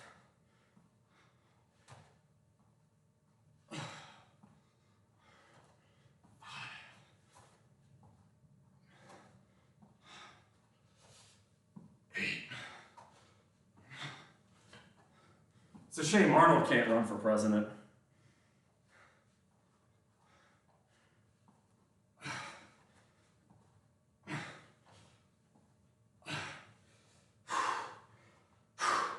All right, regain balance, breathe. I think I got 6 more. Honestly, I lose count on these.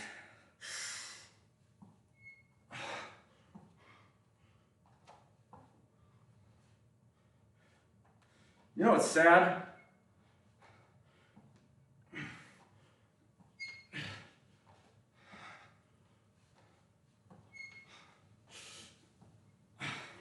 He's in much better shape than Trump. And he changed his diet 30 years ago, but Bill Clinton would make a better president than either at this point.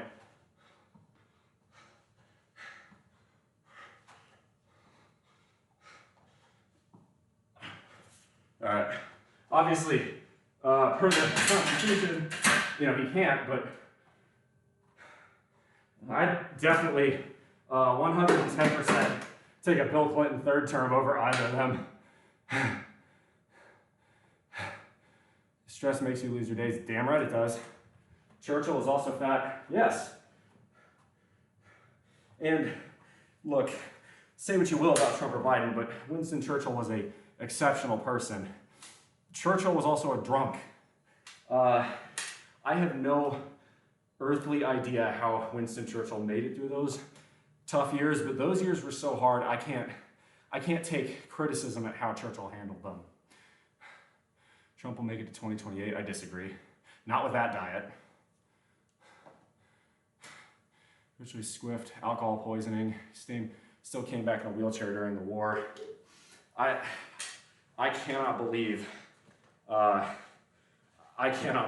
with that diet, Trump will last 4 years in office. It's too much stress on his heart. Now, if Trump changes his diet the way Bill Clinton did in the 90s, yeah, he'd make it. But do I think Trump has the humility to do that? Absolutely not. Dude's a tubby fuck, and he's been a tubby fuck since the 80s. I love how, like, all the criticisms I have about Trump, the one I'm spending the most time on is his diet. Which I love, because, like, even the most hardcore Trump dick riders will be like, yeah, his diet's terrible. If you are hardcore Trump, blood, y'all want him to start eating vegetables so he doesn't fucking die. Is his unique genes? No, he doesn't have unique goddamn genes. Trump's not a fucking superhuman. He's just really rich. And because of that, he has access to really good healthcare. But the closer you get to 80 is that magic year where shit starts getting real hard real quick for most people. I don't think Trump's going to live to 100 years old. I really don't. Not with that diet. Need to personally, I fucking would too. Because like, the thing is, it would be so easy to get Trump in good shape. The dude is controlled by his ego. All you have to do is be like, bro, be the person all your fucking fans are saying you are. Get in better shape and eat enough vegetables so you don't die in office. It's that fucking simple. Man, the man believes, he's said this, the man believes, Donald Trump believes that your body, your lifespan is like a battery that can't be recharged. And that if you do physical exercise, you're leading yourself to a premature death. He has been quoted as saying that, which is the most brain dead thing I have ever fucking heard. I believe it's been the same for many years. Thatcher lasted a very long time. She wasn't a very great physical specimen at all. Margaret Thatcher wasn't obese. Donald Trump is. I promise you, Donald Trump is not 215 pounds. He's 6'3". He's my height. He actually might be 6'4". It really, some people say 6'4", some say 6'3", but he's not 215 pounds. That's bullshit. There's a reason people were worried when Trump went to Walter Reed. Supposedly he got really sick from COVID. The only reason he survived is because he had access to the best healthcare in the world, which is great. We don't want any dead presidents. I don't care who it is. A dead president is not a good thing to have. But, you know, there's his unique genes. That's why Churchill survived. Honestly, when it comes to Churchill surviving, I'm going to put that one, I don't want to call that divine intervention, but it might have been. Okay, that being said, we are done our workout here. Actually, I do have some abs to do. Probably won't do them right this second. Yeah, what the hell? Why not? I will. 155, 155. Watch back on. It is a very comfortable 54 degrees in here. But no, I don't think Trump has the same dogged determination that Churchill does. Because Trump, right, nothing in Trump's presidency was anywhere near as stressful as what Churchill went through. I think Churchill was touched by God in that regard. Because that's just unreal, what he went through. Again, World War II killed Franklin Roosevelt, another man with an incredible determination and grit. You know, it's just, I really just, I cannot look at a man with the belief in terms of health that Donald Trump has and think, yes, he's going to last very far into his 80s in the world's most stressful job. I just can't do it. Oh my God, I just felt my spine pop. Whew. 8, 9, 2, 3, 4, 5, 7, 8, 9, 30, 2, 3, 4, 41, 8, 9, 51, 5, 6, 7, 8, 9, 60. Nice. Vaping or smoking. People don't have equal natural constitutions. One person can smoke their entire lives, while another takes similar amounts, their body won't take it. That's true, but statistically speaking, there's a reason there aren't any fat 90-year-olds. Trump is fat. Therefore, I don't think he lasts 4 years. He's what, 78 right now? So if he made it to 2028, he'd be 82. I don't think Trump makes it to 82, especially unless he changes his diet. Really simple. It's the same reason I don't want Chris Christie as president. He's too fucking fat. He'd get a heart attack and die. No fatties in the White House, damn it. We need more Roosevelts, Theodore, and less Tafts. No fatties in the White House.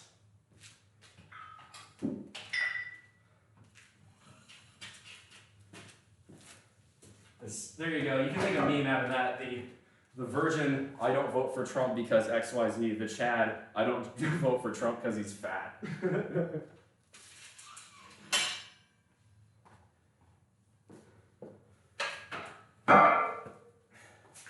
Anyway, all right, I'm gonna take one last piss and then we're gonna talk a little bit about money because today's Financial Fitness Friday. I gotta pee one more time first.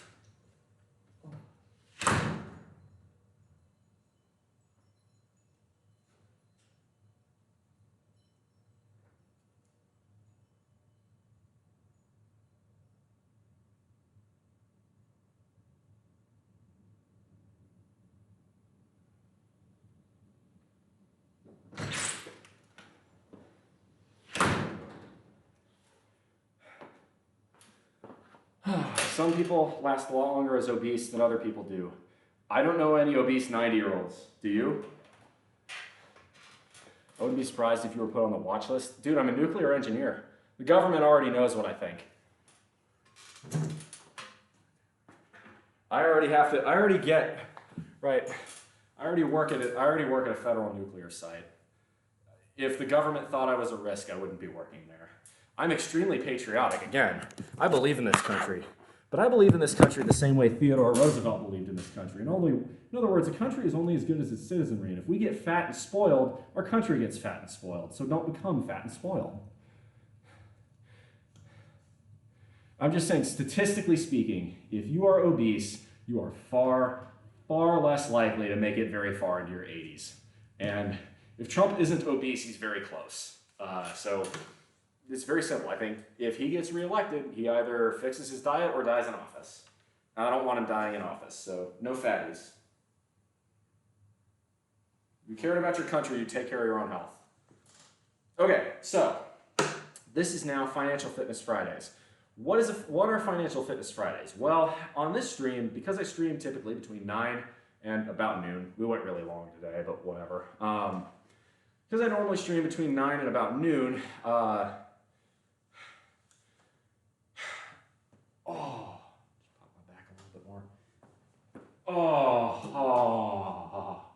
felt really good.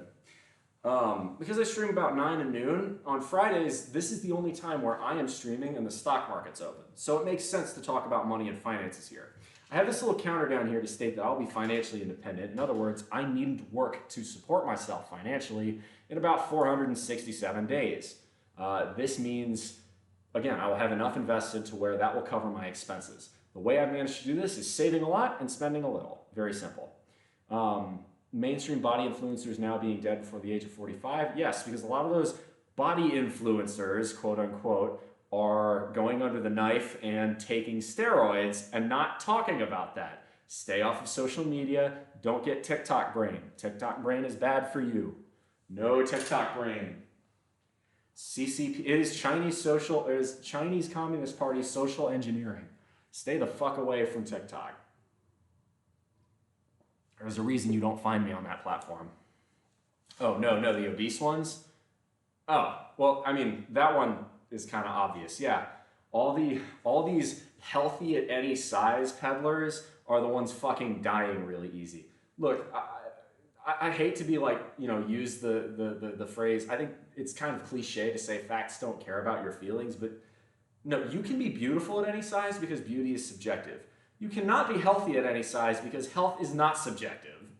If you are 300 pounds, you are disproportionately likely to die early. This one's I hate to call this a Darwin Award, but this is a Darwin Award right here. There is more than enough information for you to know what's a good way to die early and what's a good way to not die early. And you as a human being have the free choice to choose, or you can choose what level of health you want to keep your body at. It's not a guarantee that you will live a long time. My dad was really healthy. We got an extremely rare form of cancer and died at the age of 58. But at the same time, if he was 300 pounds, that would not have helped his chances. People also keep taking those weight loss drugs like Ozempic, they kill you as well. I have mixed feelings on weight loss drugs. In some situations, they can genuinely be helpful to break an addiction, but it does feel like a crutch. I think unless you build the habits by making the good decisions and then letting your actions follow those good decisions to build those habits, if you don't do that, you're going to yo-yo. It's the same thing. It's the same reason crash diets don't work. Yeah, you might, if you go on The Biggest Loser and lose 50 pounds, good for you. You did a great job. But if you don't keep those habits, you're going to regain the weight. No retreat, no surrender. Who killed them all? I mean, the answer is they killed themselves. I know that sounds very, very morbid, but yeah, what you are doing, if you are deluding yourself into believing you are healthy at 300, 400 pounds, what you are doing is a slow version of suicide. That's what you're doing. It is a slow suicide. But that's what it is. I don't like mincing words, but yeah. So anyway, this being Financial Fitness Fridays, this is the time where usually we tend to talk about money matters. So let's have a look at the stock market and see how it's doing today. We have, the big markets are, let it update a moment here. Looks like a green day. Looks like the Dow is up about 150 points, the S&P up 20, just a tick over 4,800, which means it's basically at an all-time high, and the NASDAQ just a tick over 15,000. That's fantastic. Looks to me as though a lot of my stocks are doing pretty well today. I'll take it. I will take it. Body influencer and serial killer on the loose, stocks and shares. Hell yeah, bro. Stocks. Absolutely. I think I've made a stocks emoji that you can use if you guys want to. So, stock market is mildly green. Oh wow, I'm sorry to hear that. Yeah, no, so this stream, for those of you who don't know, I'm gonna go ahead and show this again before we go any further. This stream is dedicated for my dad. Not showing his name because I don't really want to dox myself, but he was born today in 1962 and passed away in 2020. So I miss him dearly. He is a very big part of why I have the successes in my life that I have. And he had a toughness and love of life that I will always remember. I care quite a lot about the things he cared about, and the more I've learned, the more I've lived, the more I've learned he was right about a whole hell of a lot. So yeah, he's flying up there in the clouds. He served the United States Air Force for 29 years, made general officer, by the way. You can probably go and figure out who he is. I don't try and fucking dox me. Don't be that person. But like, I learned my father. He passed away in 2020, but since it is his birthday, I'm lighting a spirit candle. So that's. But I learned a lot from him, more than anything else. And he said this all the time. He said, all the accolades from his career meant nothing relative to how he did as a father. And that attitude is incredible to me. And I mean, I'll put it this way. The man had a winning record against cancer. It took cancer 3 fucking times to take him down. Not too many people have that.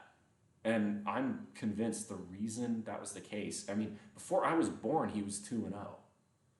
If he had not had the internal fortitude to fight back and to not give up, I might not exist. Like, it's a wild thing to think about.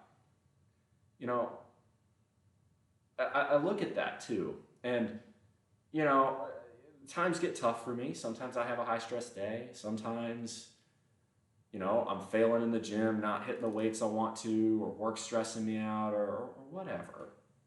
But I look at that, I'm like, this guy, that's where my blood comes from, right? My dad served in the Gulf War. He saw the highway to hell from Kuwait to Baghdad with his own eyes. You know, he fought and beat cancer twice. He served an incredible tenure for this country, made countless contributions to the safety and security of this country. I'm like, my dad could do that. I can take on this fucking barbell. So you gotta find inner reasons for your strength. And thankfully, I can rely on family for mine. So, love you, Dad. There you go. There's a little heart to heart. I know my dad was generally really private about, and it actually came as a surprise to many of his friends about the way he passed away. He kept that very, very quiet. It's just his way. He had the warrior mindset, and he told me, you know, he and I talked stoicism a lot, especially those last few years where, because he was, you know, he was getting chemo, he didn't have the ability to do a whole lot physically. We just talk, and again, the more time goes on, the more I realize he was right about a lot of stuff. which if he were still here, he would be gloating insufferably about. But, you know, we'd laugh, we'd sit back, you know, we'd have a beer and just talk. But, anyway, I miss him. I miss him a lot. Think about him all the time. But I never feel cheated. People have asked me this, is like, do you ever feel bad about having lost him at such a young age? And I got 25 years with, as far as I'm concerned, the best father I could have ever asked for. So the idea that I was entitled to or owed anything more is patently ridiculous when there are millions who don't have any father to speak of, whose fathers died far before mine, many of whom I know because I grew up a military brat, many of whom they went overseas, they didn't come back, either in Iraq or in Afghanistan or anywhere else, right? So for me to sit here and be like, oh, I deserved more, is stupid. It's entitled and it's selfish and it's spoiled, and my dad taught me not to be those things. So there you go. There's the mushy heart to heart that felt like I had to say today. Happy birthday, Dad. Think about you all the time. Miss you. Anywho, so do we have any questions about a little Q&A about finances or anything else? If not, I'm going to carry on, roll a few more ab sets, and then we'll probably look to raid someone. So if you've got questions about finances or philosophy or really anything else, you can just let me know. Sir George, welcome back in. It's an appropriate name in ways you don't understand yet, but...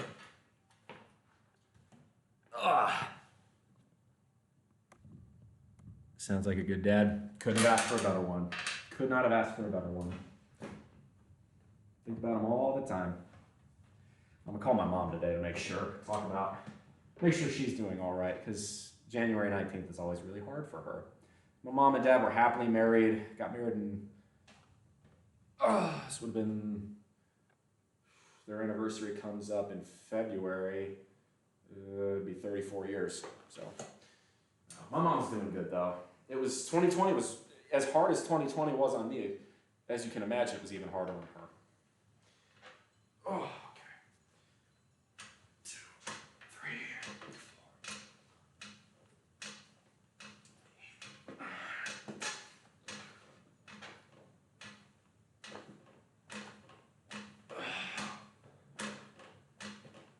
4. 20.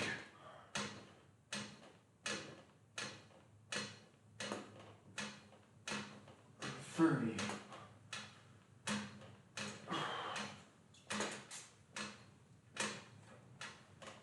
40.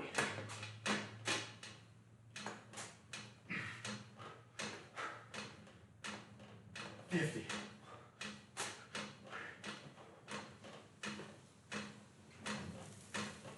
60. Please don't. I spent the better part of yesterday discussing postmodern studies. Someone hates classical education. Not define his own subject. None of them seem to be able to. Critique of a critique that they can't define. Postmodernism's a waste of time. Postmodernism's too intellectually linked to nihilism for me to want to even really talk about it. Postmodernism is, no. It's not a useful branch of philosophy to me. Stoicism, utilitarianism, modernism even to an extent, or romanticism is much better. Again, look at Theodore Roosevelt. I use him as an example a lot because the man grew up asthmatic and sickly, took up boxing so he could stop getting bullied, and ended up, right, he was told in his young days, in his 20s, to get a desk job by a doctor because he had a heart condition and he thought anything, at the time they said anything stressful might kill you. Mr. Roosevelt, to his credit, ignored his doctor's advice and went on to become probably the most based president we've ever seen. Short of George Washington, of course. Marajas, doing pretty good. We're doing just all right. But yeah, philosophy mostly is mental masturbation. There are a few fields I find very useful. Postmodernism is useless. Anybody starts going on and quoting Derrida to me, I just stop listening. You know what's funny is too, a lot of those philosophers in postmodernism and much more modern fields turned out to be pedophiles. Why is that?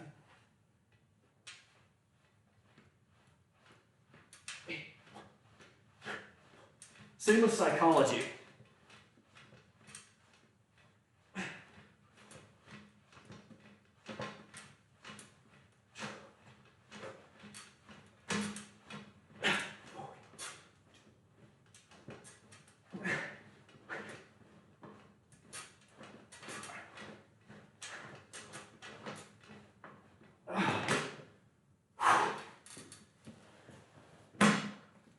All kinds of BS.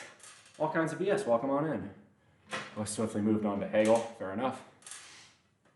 Now, for me, I've been reading through Marcus Aurelius recently. Speaking of good philosophers, that's one. It's dense, man. The Meditations are a tough read, but it's good to learn. All kinds of BS. You came in at the wrong time. I was just finishing talking about how my family has motivated me and philosophy and all that, but it's Stoicism, right? We are all humans. We all have that inner strength. Sir George, do you prefer working out at home versus a public gym? This is an excellent question. My answer is there are pros and cons to both.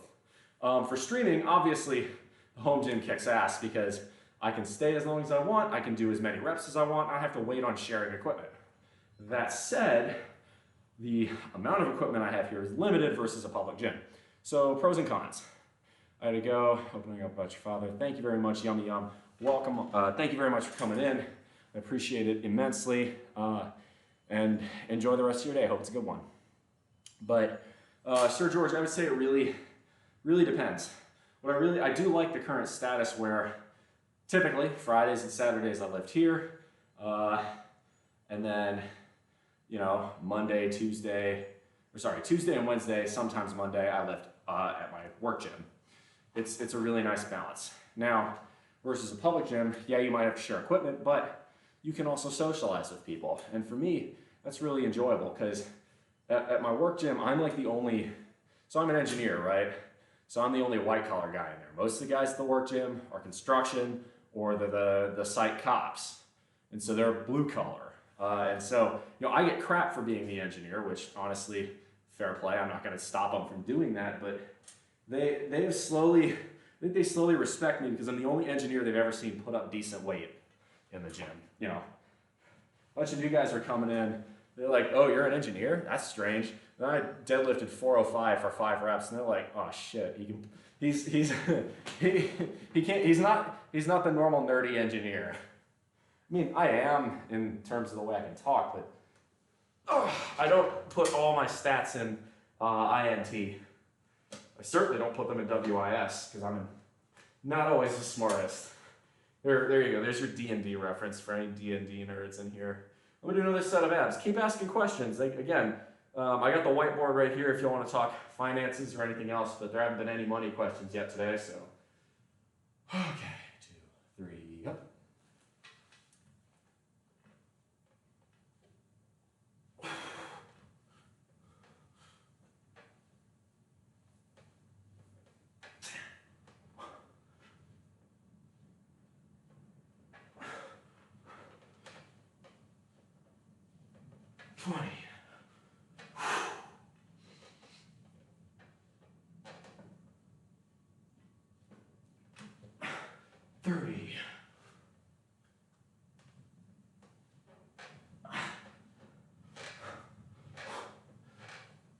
$40.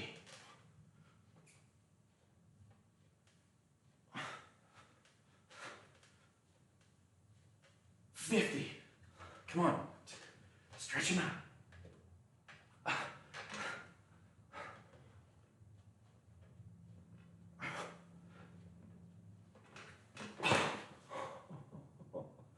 Ouch.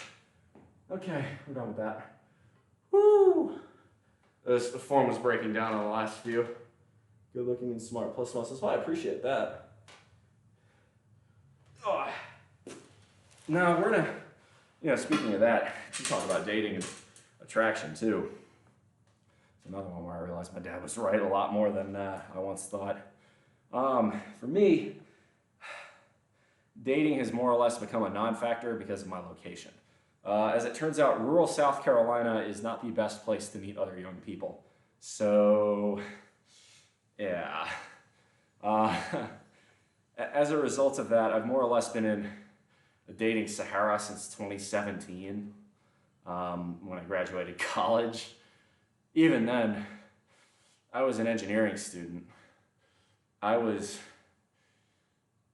had a girlfriend at the time, but it was more a relationship we kept up because our studies workload on studying was so fucking difficult that we more or less relied on each other as coping mechanisms to tell each other it would be okay and we'd get through it. So, yeah, we were a relationship, but what about dating apps? Dating apps are not very good, I don't think.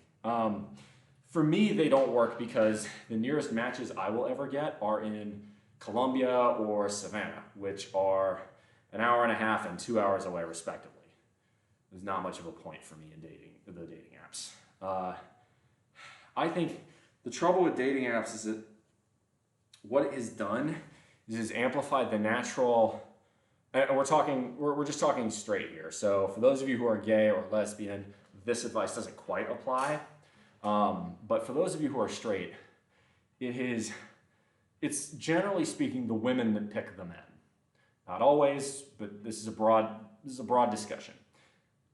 Because men have less preference in general, men are less picky than women.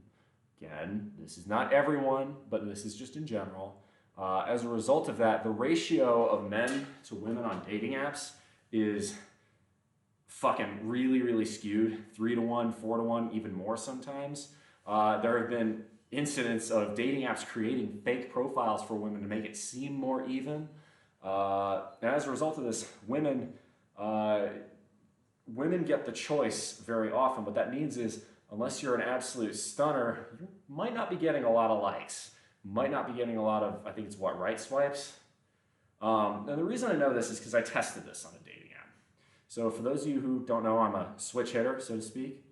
But I tested this by starting as straight and switching to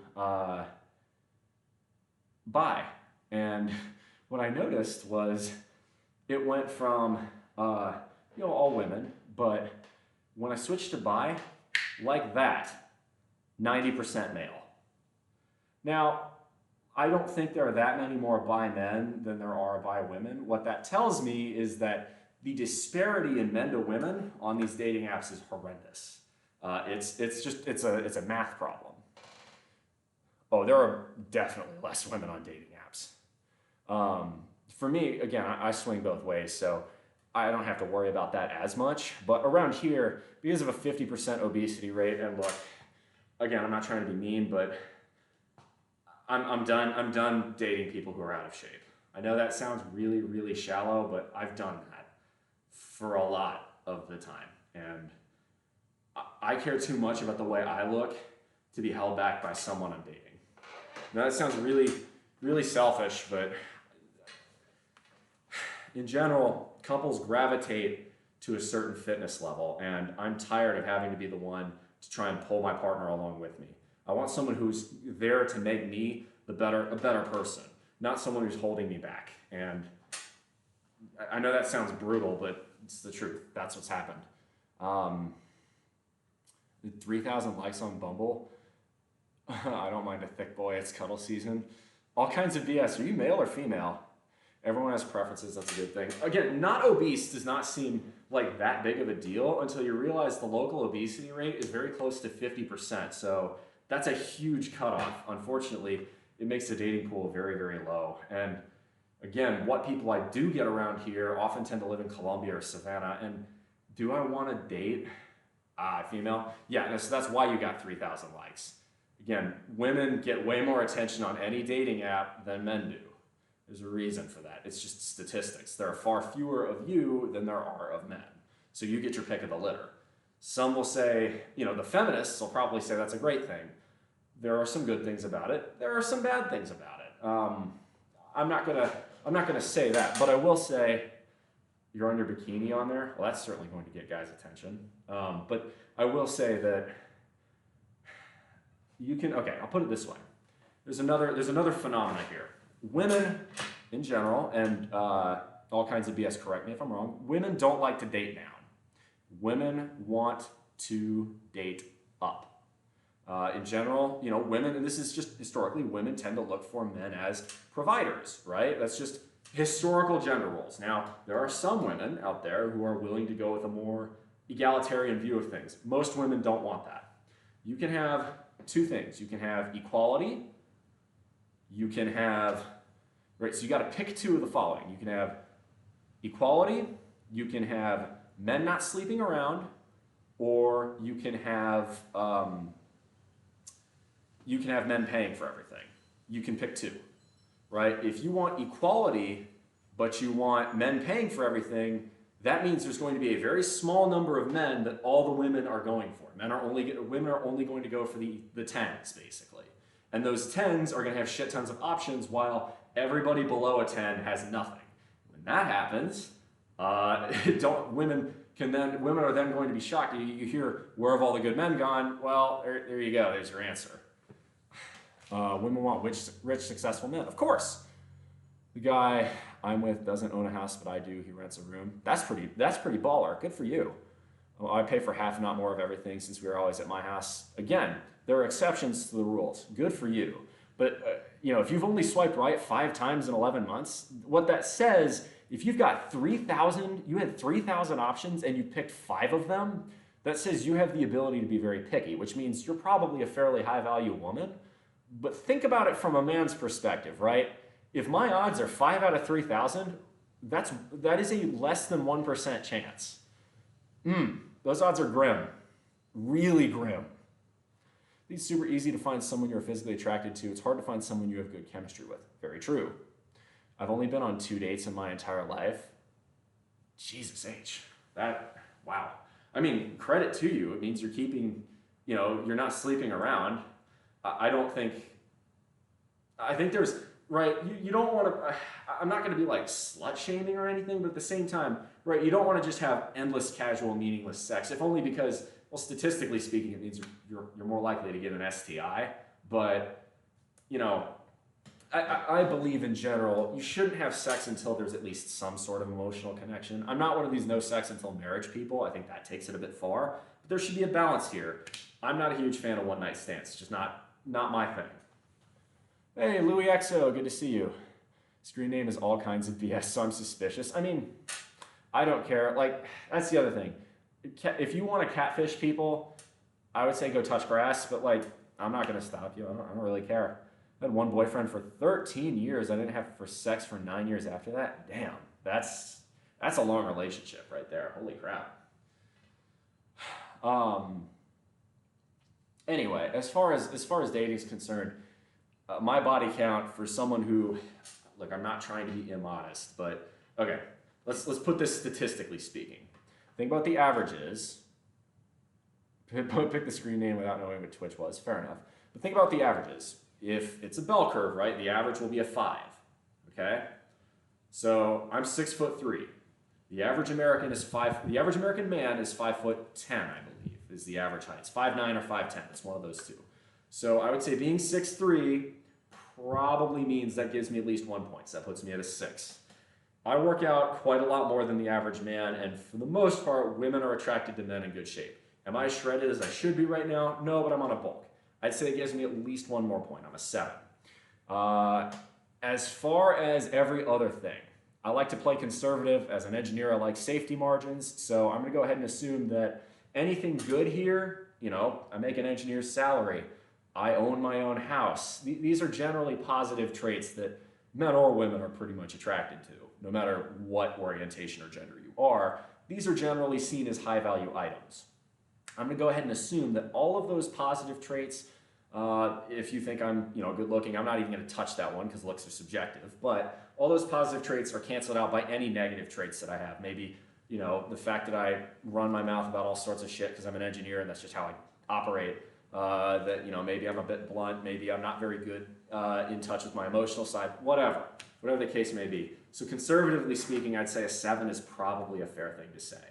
The question is going to be, when I move out of here in South Carolina and I move to a place with more people in their 20s, we'll test that hypothesis. What value actually am I? I don't know because I don't have the data. In general, if you're male and you really are a 9 or a 10, you'll know because you'll have women approaching you. You'll have women just talking to women or other men, frankly. You will see a lot more smiles. You'll see a lot more positive interaction. You'll see people coming up to make conversation with you. You won't have to do as much of the work because your body is doing that work for you. I don't know if that's the case for me. So conservatively speaking, just statistically, being 6'3" and in decent shape probably puts me at a 7 at minimum. I only like tall guys now. I blame 6'6".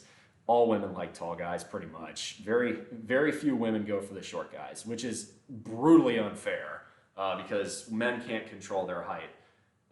It's frustrating, but all kinds of BX. He's had sex with other people. You're an 8 at a minimum. Well, I appreciate that. And beards too. Ooh, well, I lose out on that one.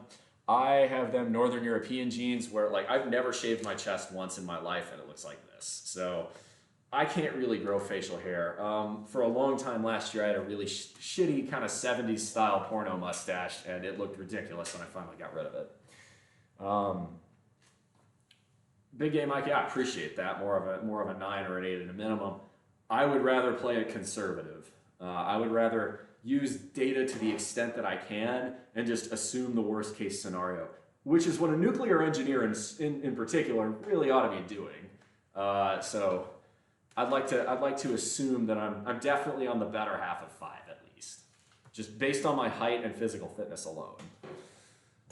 As far as I don't discuss my sex life or romantic relationships with anyone who doesn't need to know. Needless to say, I only engage with one person at a time. I like to feel special, and that's your right to do it that way.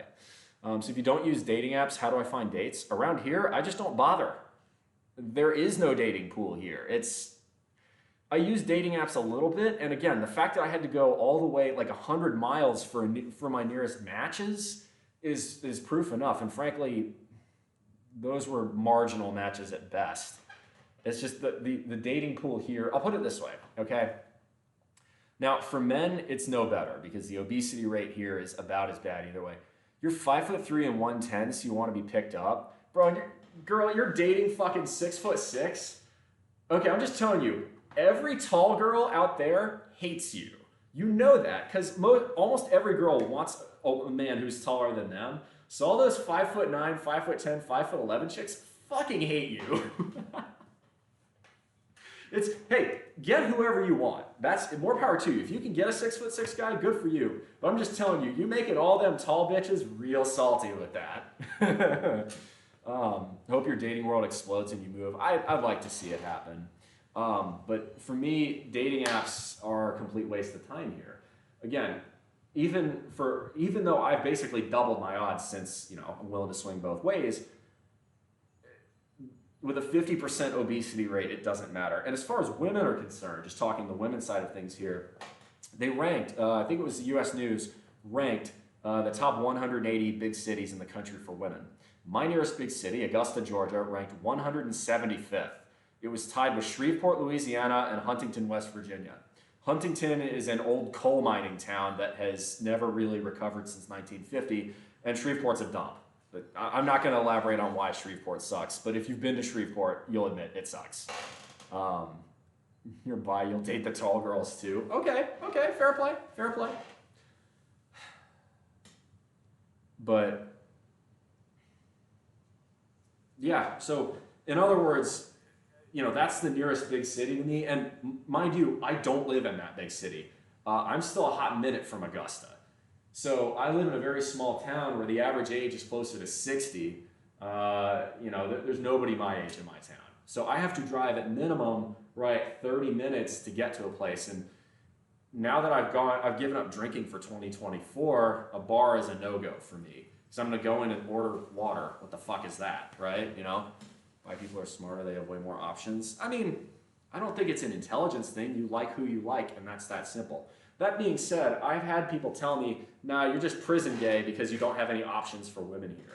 And while I would like to dismiss that because I know what I like and I know what I've enjoyed in terms of, you know, what I think about sometimes, don't want to go too explicit here, but I would like to dispute that. However, I can't entirely rule out the possibility given that, you know, I've only been out since, you know, 2020, the tail end of 2022, and, well, I don't have any options here.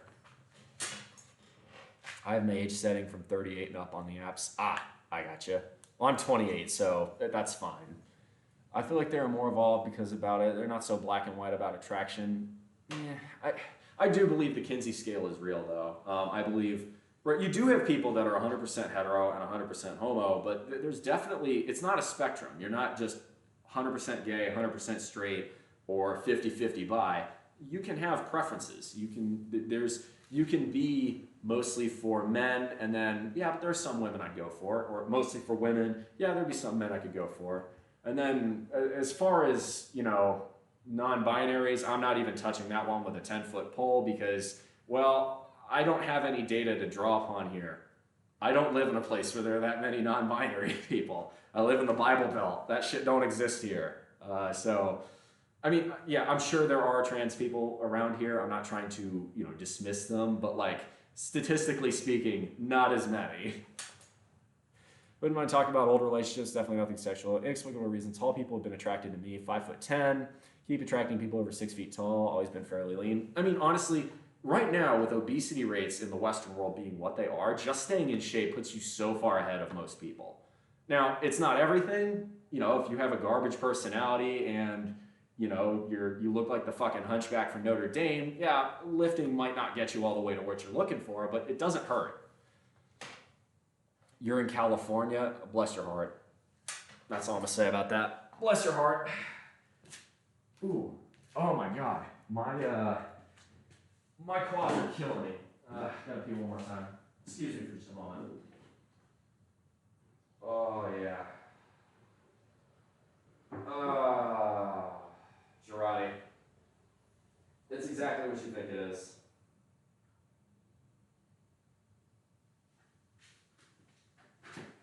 I don't give a fuck.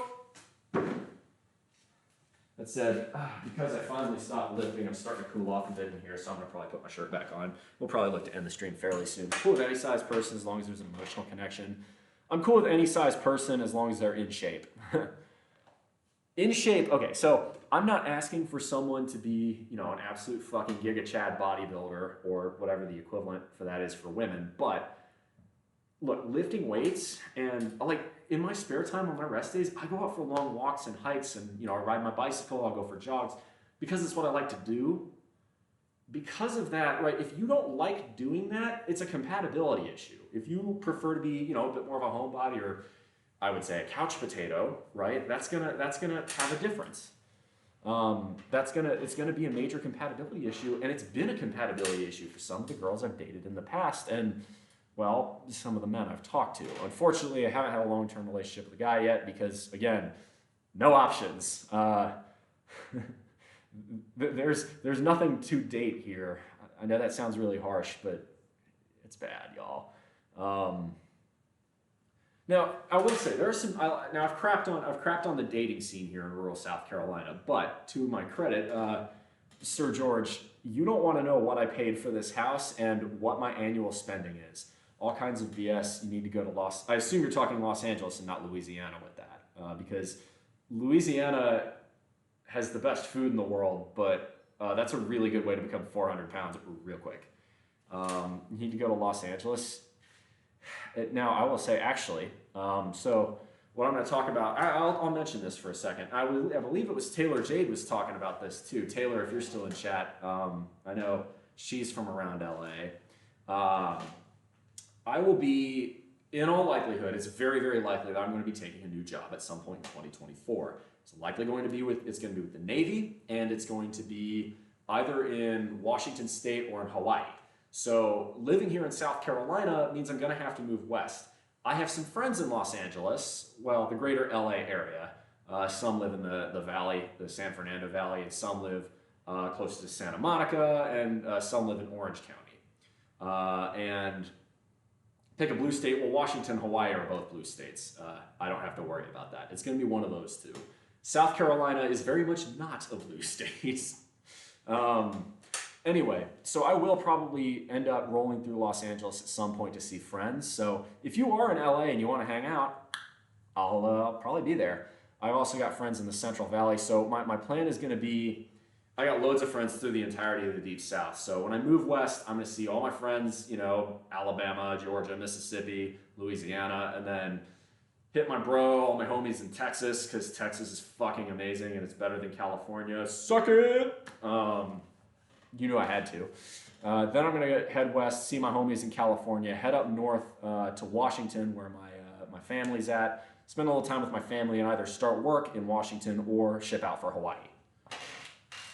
You're in Rhode Island? I have never been to Rhode Island. Actually, I was in Boston for a training last summer. I did enjoy Boston, but holy shit, the cost of living there is so insane. I wouldn't want to touch it with a 10-foot pole, especially with those winters. Yuck. Los Angeles is a shithole. Robberies, thefts, police car chases, shooting every day. That's probably accurate. My town is if you mixed, these are two old TV shows, but it's the best metaphor I can come up with. If you mix the Andy Griffith Show, Mayberry, North Carolina, with Hazard County, Georgia from the Dukes of Hazzard. That's what my town is like. Ooh, it's getting windy. It's basically Grand Theft Auto in real life. Your taxes are high. Mine are very low. South Carolina does have a 6% income tax. Was 7%, but Governor McMaster helped reduce that thanks to lower in-state spending, which, hell yeah. But my property taxes are in the 3 digits, I'll put it that way. Not gonna give you the exact number, but I'm paying well under $1,000 a year for property taxes.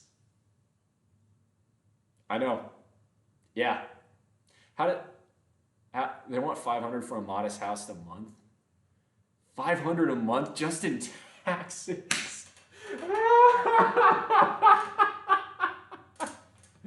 Oh, that's freaking hilarious. Washington sounds cool, but the weather's questionable. Washington in the summer is amazing, but yeah, 7 hours of sunlight in the winter sucks ass. The houses are overinflated. Yeah, everywhere in the Northeast they're overinflated. I'm telling you, man, people sleep on Dixieland, but if you like saving money, the Deep South kicks so much ass. It's nice. I live, and I have the budget on my Discord to prove it, which I don't believe I've seen either of you two on my Discord, so I'm gonna go ahead and put the link here. So, as far as my spending is concerned, I spend less than $20,000 a year, and that's on everything. And I live like a king as far as I'm concerned. So there are some benefits to South Carolina. I had to let the cat in. That's good. The reason you get any attention at all is the English scene. Yeah, it's a little bit more of that intellectual type scene. That makes sense. That seems extremely British. And y'all are more reserved people, right? By the fact that I'm fucking spending my free time talking to a screen on Twitch, I'm a fairly outgoing, gregarious person. That is a lot different. I think that's a very American thing versus the English, which is, well, far more polite, but also very reserved. A little bit of that self-deprecating humor. The British they are masters at that. Like, there's an old saying. I think this is a Monty Python sketch involving a waiter, and the joke is someone told me that the British person finds the waiter to be the funny man, and the American person finds the customer to be the funny man. It might be flipped, I don't know, but it's something about being more introverted versus more extroverted. Still need to get your social time, being out in the woods and all. That's true. I have a house I bought for $160,000 14 years ago. Now they're worth $400,000. I bought this house for substantially under $150,000 2 years ago.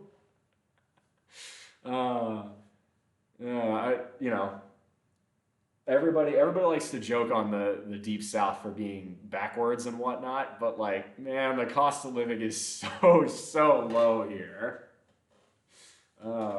No, it's fucking great. Like my mortgage on a 15-year loan is substantially less than $1,000 a month.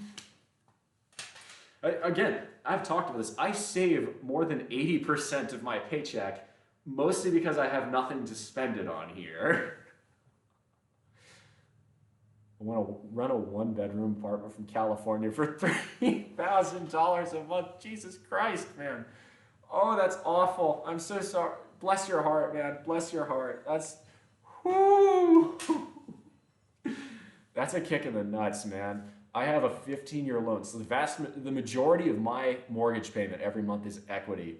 And my mortgage payment is substantially under $1,000 a month. Do you own a home in Arizona? Fair enough. Well, I tell you what, if you own a home in Arizona, that's appreciated in value, even though it shouldn't. If I was looking to live in a place long term, Arizona would be at the very bottom of the list because that state is going to run out of water very soon. Bought for $260, it's worth $350 now. Whew, good for you. Good for you. But yeah, $3,000 a month in rent. Dude, my entire expenses are substantially below $2,000 a month. In fact, they're just a tick under $1,500 a month. For everything. That's food, that's my car, that's my house, that's everything. Everybody's like, your $15 isn't even a living wage anymore. Down here it is.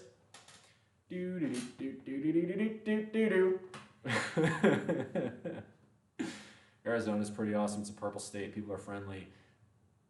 Look, I'm sorry. I lived in Texas for a good chunk of my life, and 111 degrees is too much. Hard fucking pass.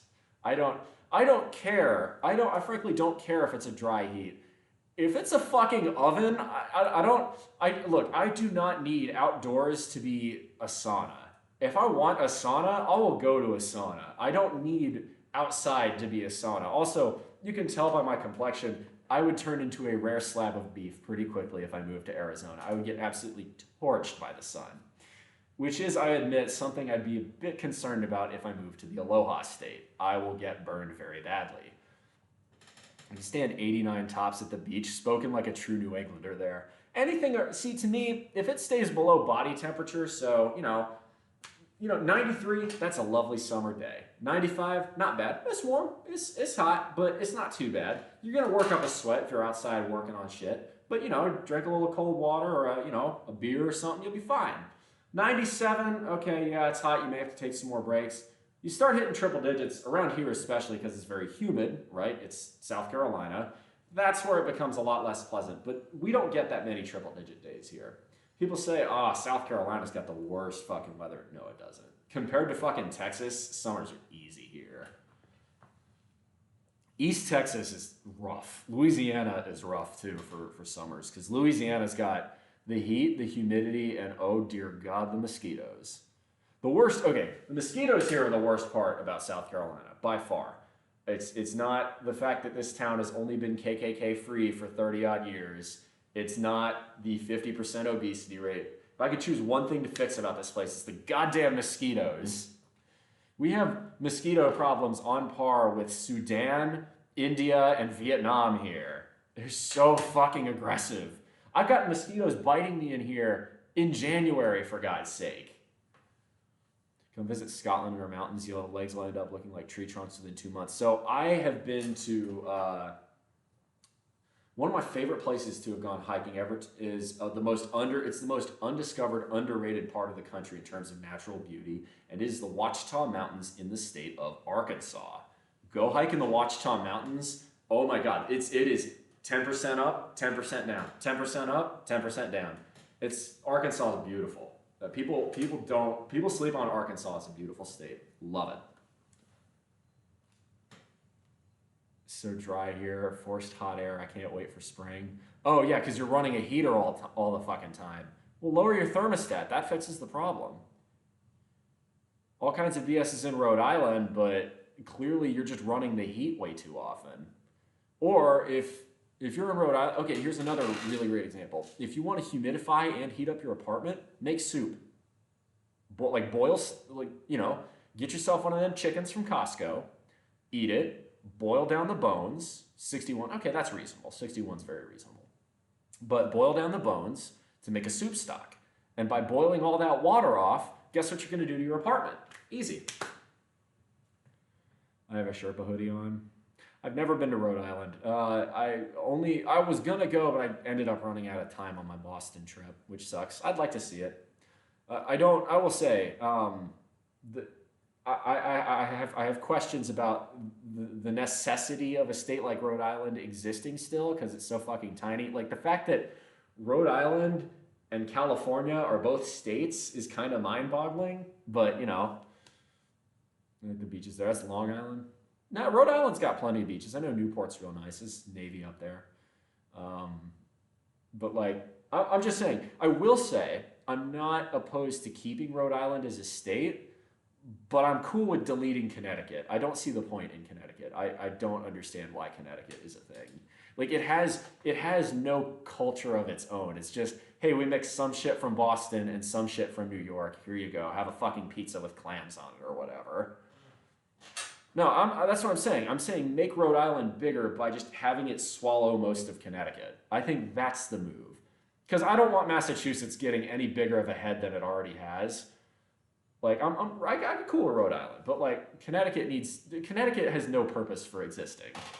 I'm saying make Rhode Island bigger, give it most of Connecticut, give the western chunk of Connecticut to New York, because realistically, that's really, like Greenwich, Connecticut, that's just fucking New York. It's just New York for people who don't like paying taxes to New York. I already sound like I'm from New York. Connecticut.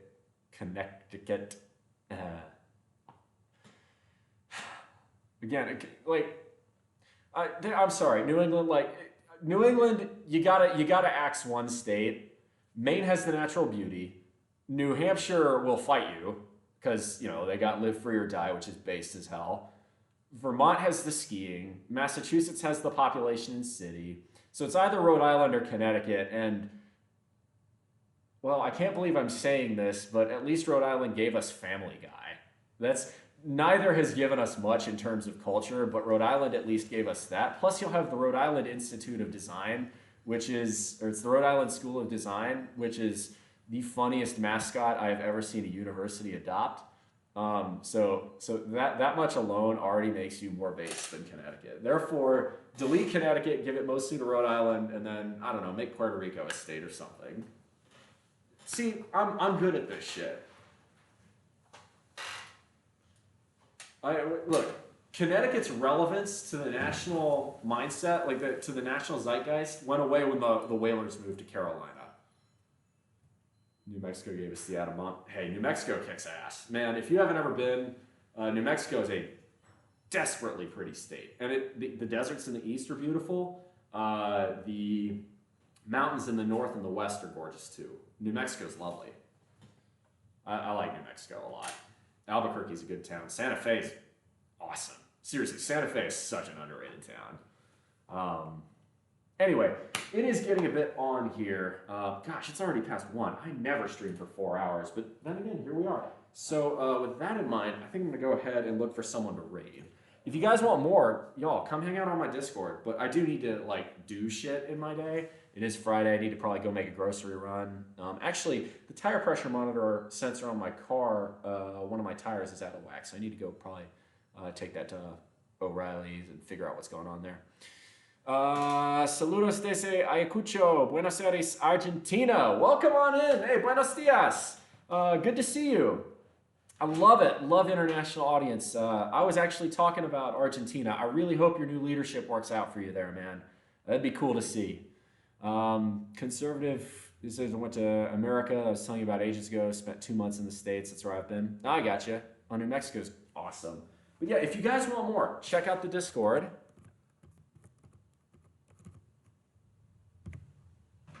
Rodri Trasher, thank you very much for the first time follow. But yeah, buenos dias. Yo hablo un poquito de español. Yeah, a little bit. I need to learn it better. Let's see. Yo está aprendido, I think. I'm learning. I'm working on it. It's not perfect. All right, so let's see here. Ba-ba-da-ba-da. Let's go ahead and hit a raid. So who we gonna raid is the question. Who we got? Who we got? Who we got? We got Limitless Fitness. We got Supernatural Writer, Jacob Lyle, Green Sween. We raided Green Sween yesterday, so we're not doing that. Call me a chic. I think I'm gonna raid Coel. I'm gonna raid Limitless Fitness because she's awesome. She just does all sorts of stuff. We're raid Limitless.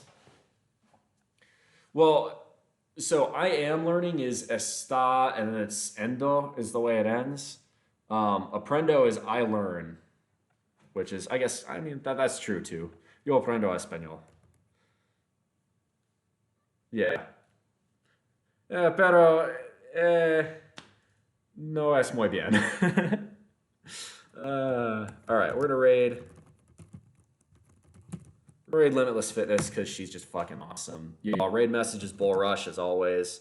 That's gonna be it for me today. I'll be live again, same time tomorrow. We're gonna do press, and then Sunday we'll do deadlift. So thank you all very much for coming out. As always, make the good decisions because those good decisions form your actions. Those actions form your habits. Those habits form your values. Those values form an ethos to be the guide start through the rough waters of life. Much love, y'all. Come in for the hug.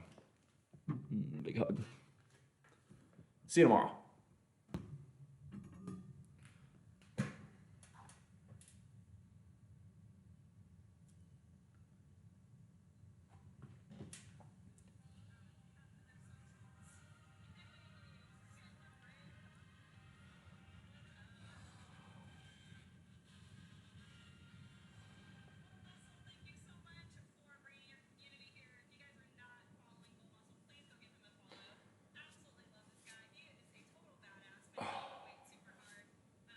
Cheers, YouTube. See you tomorrow.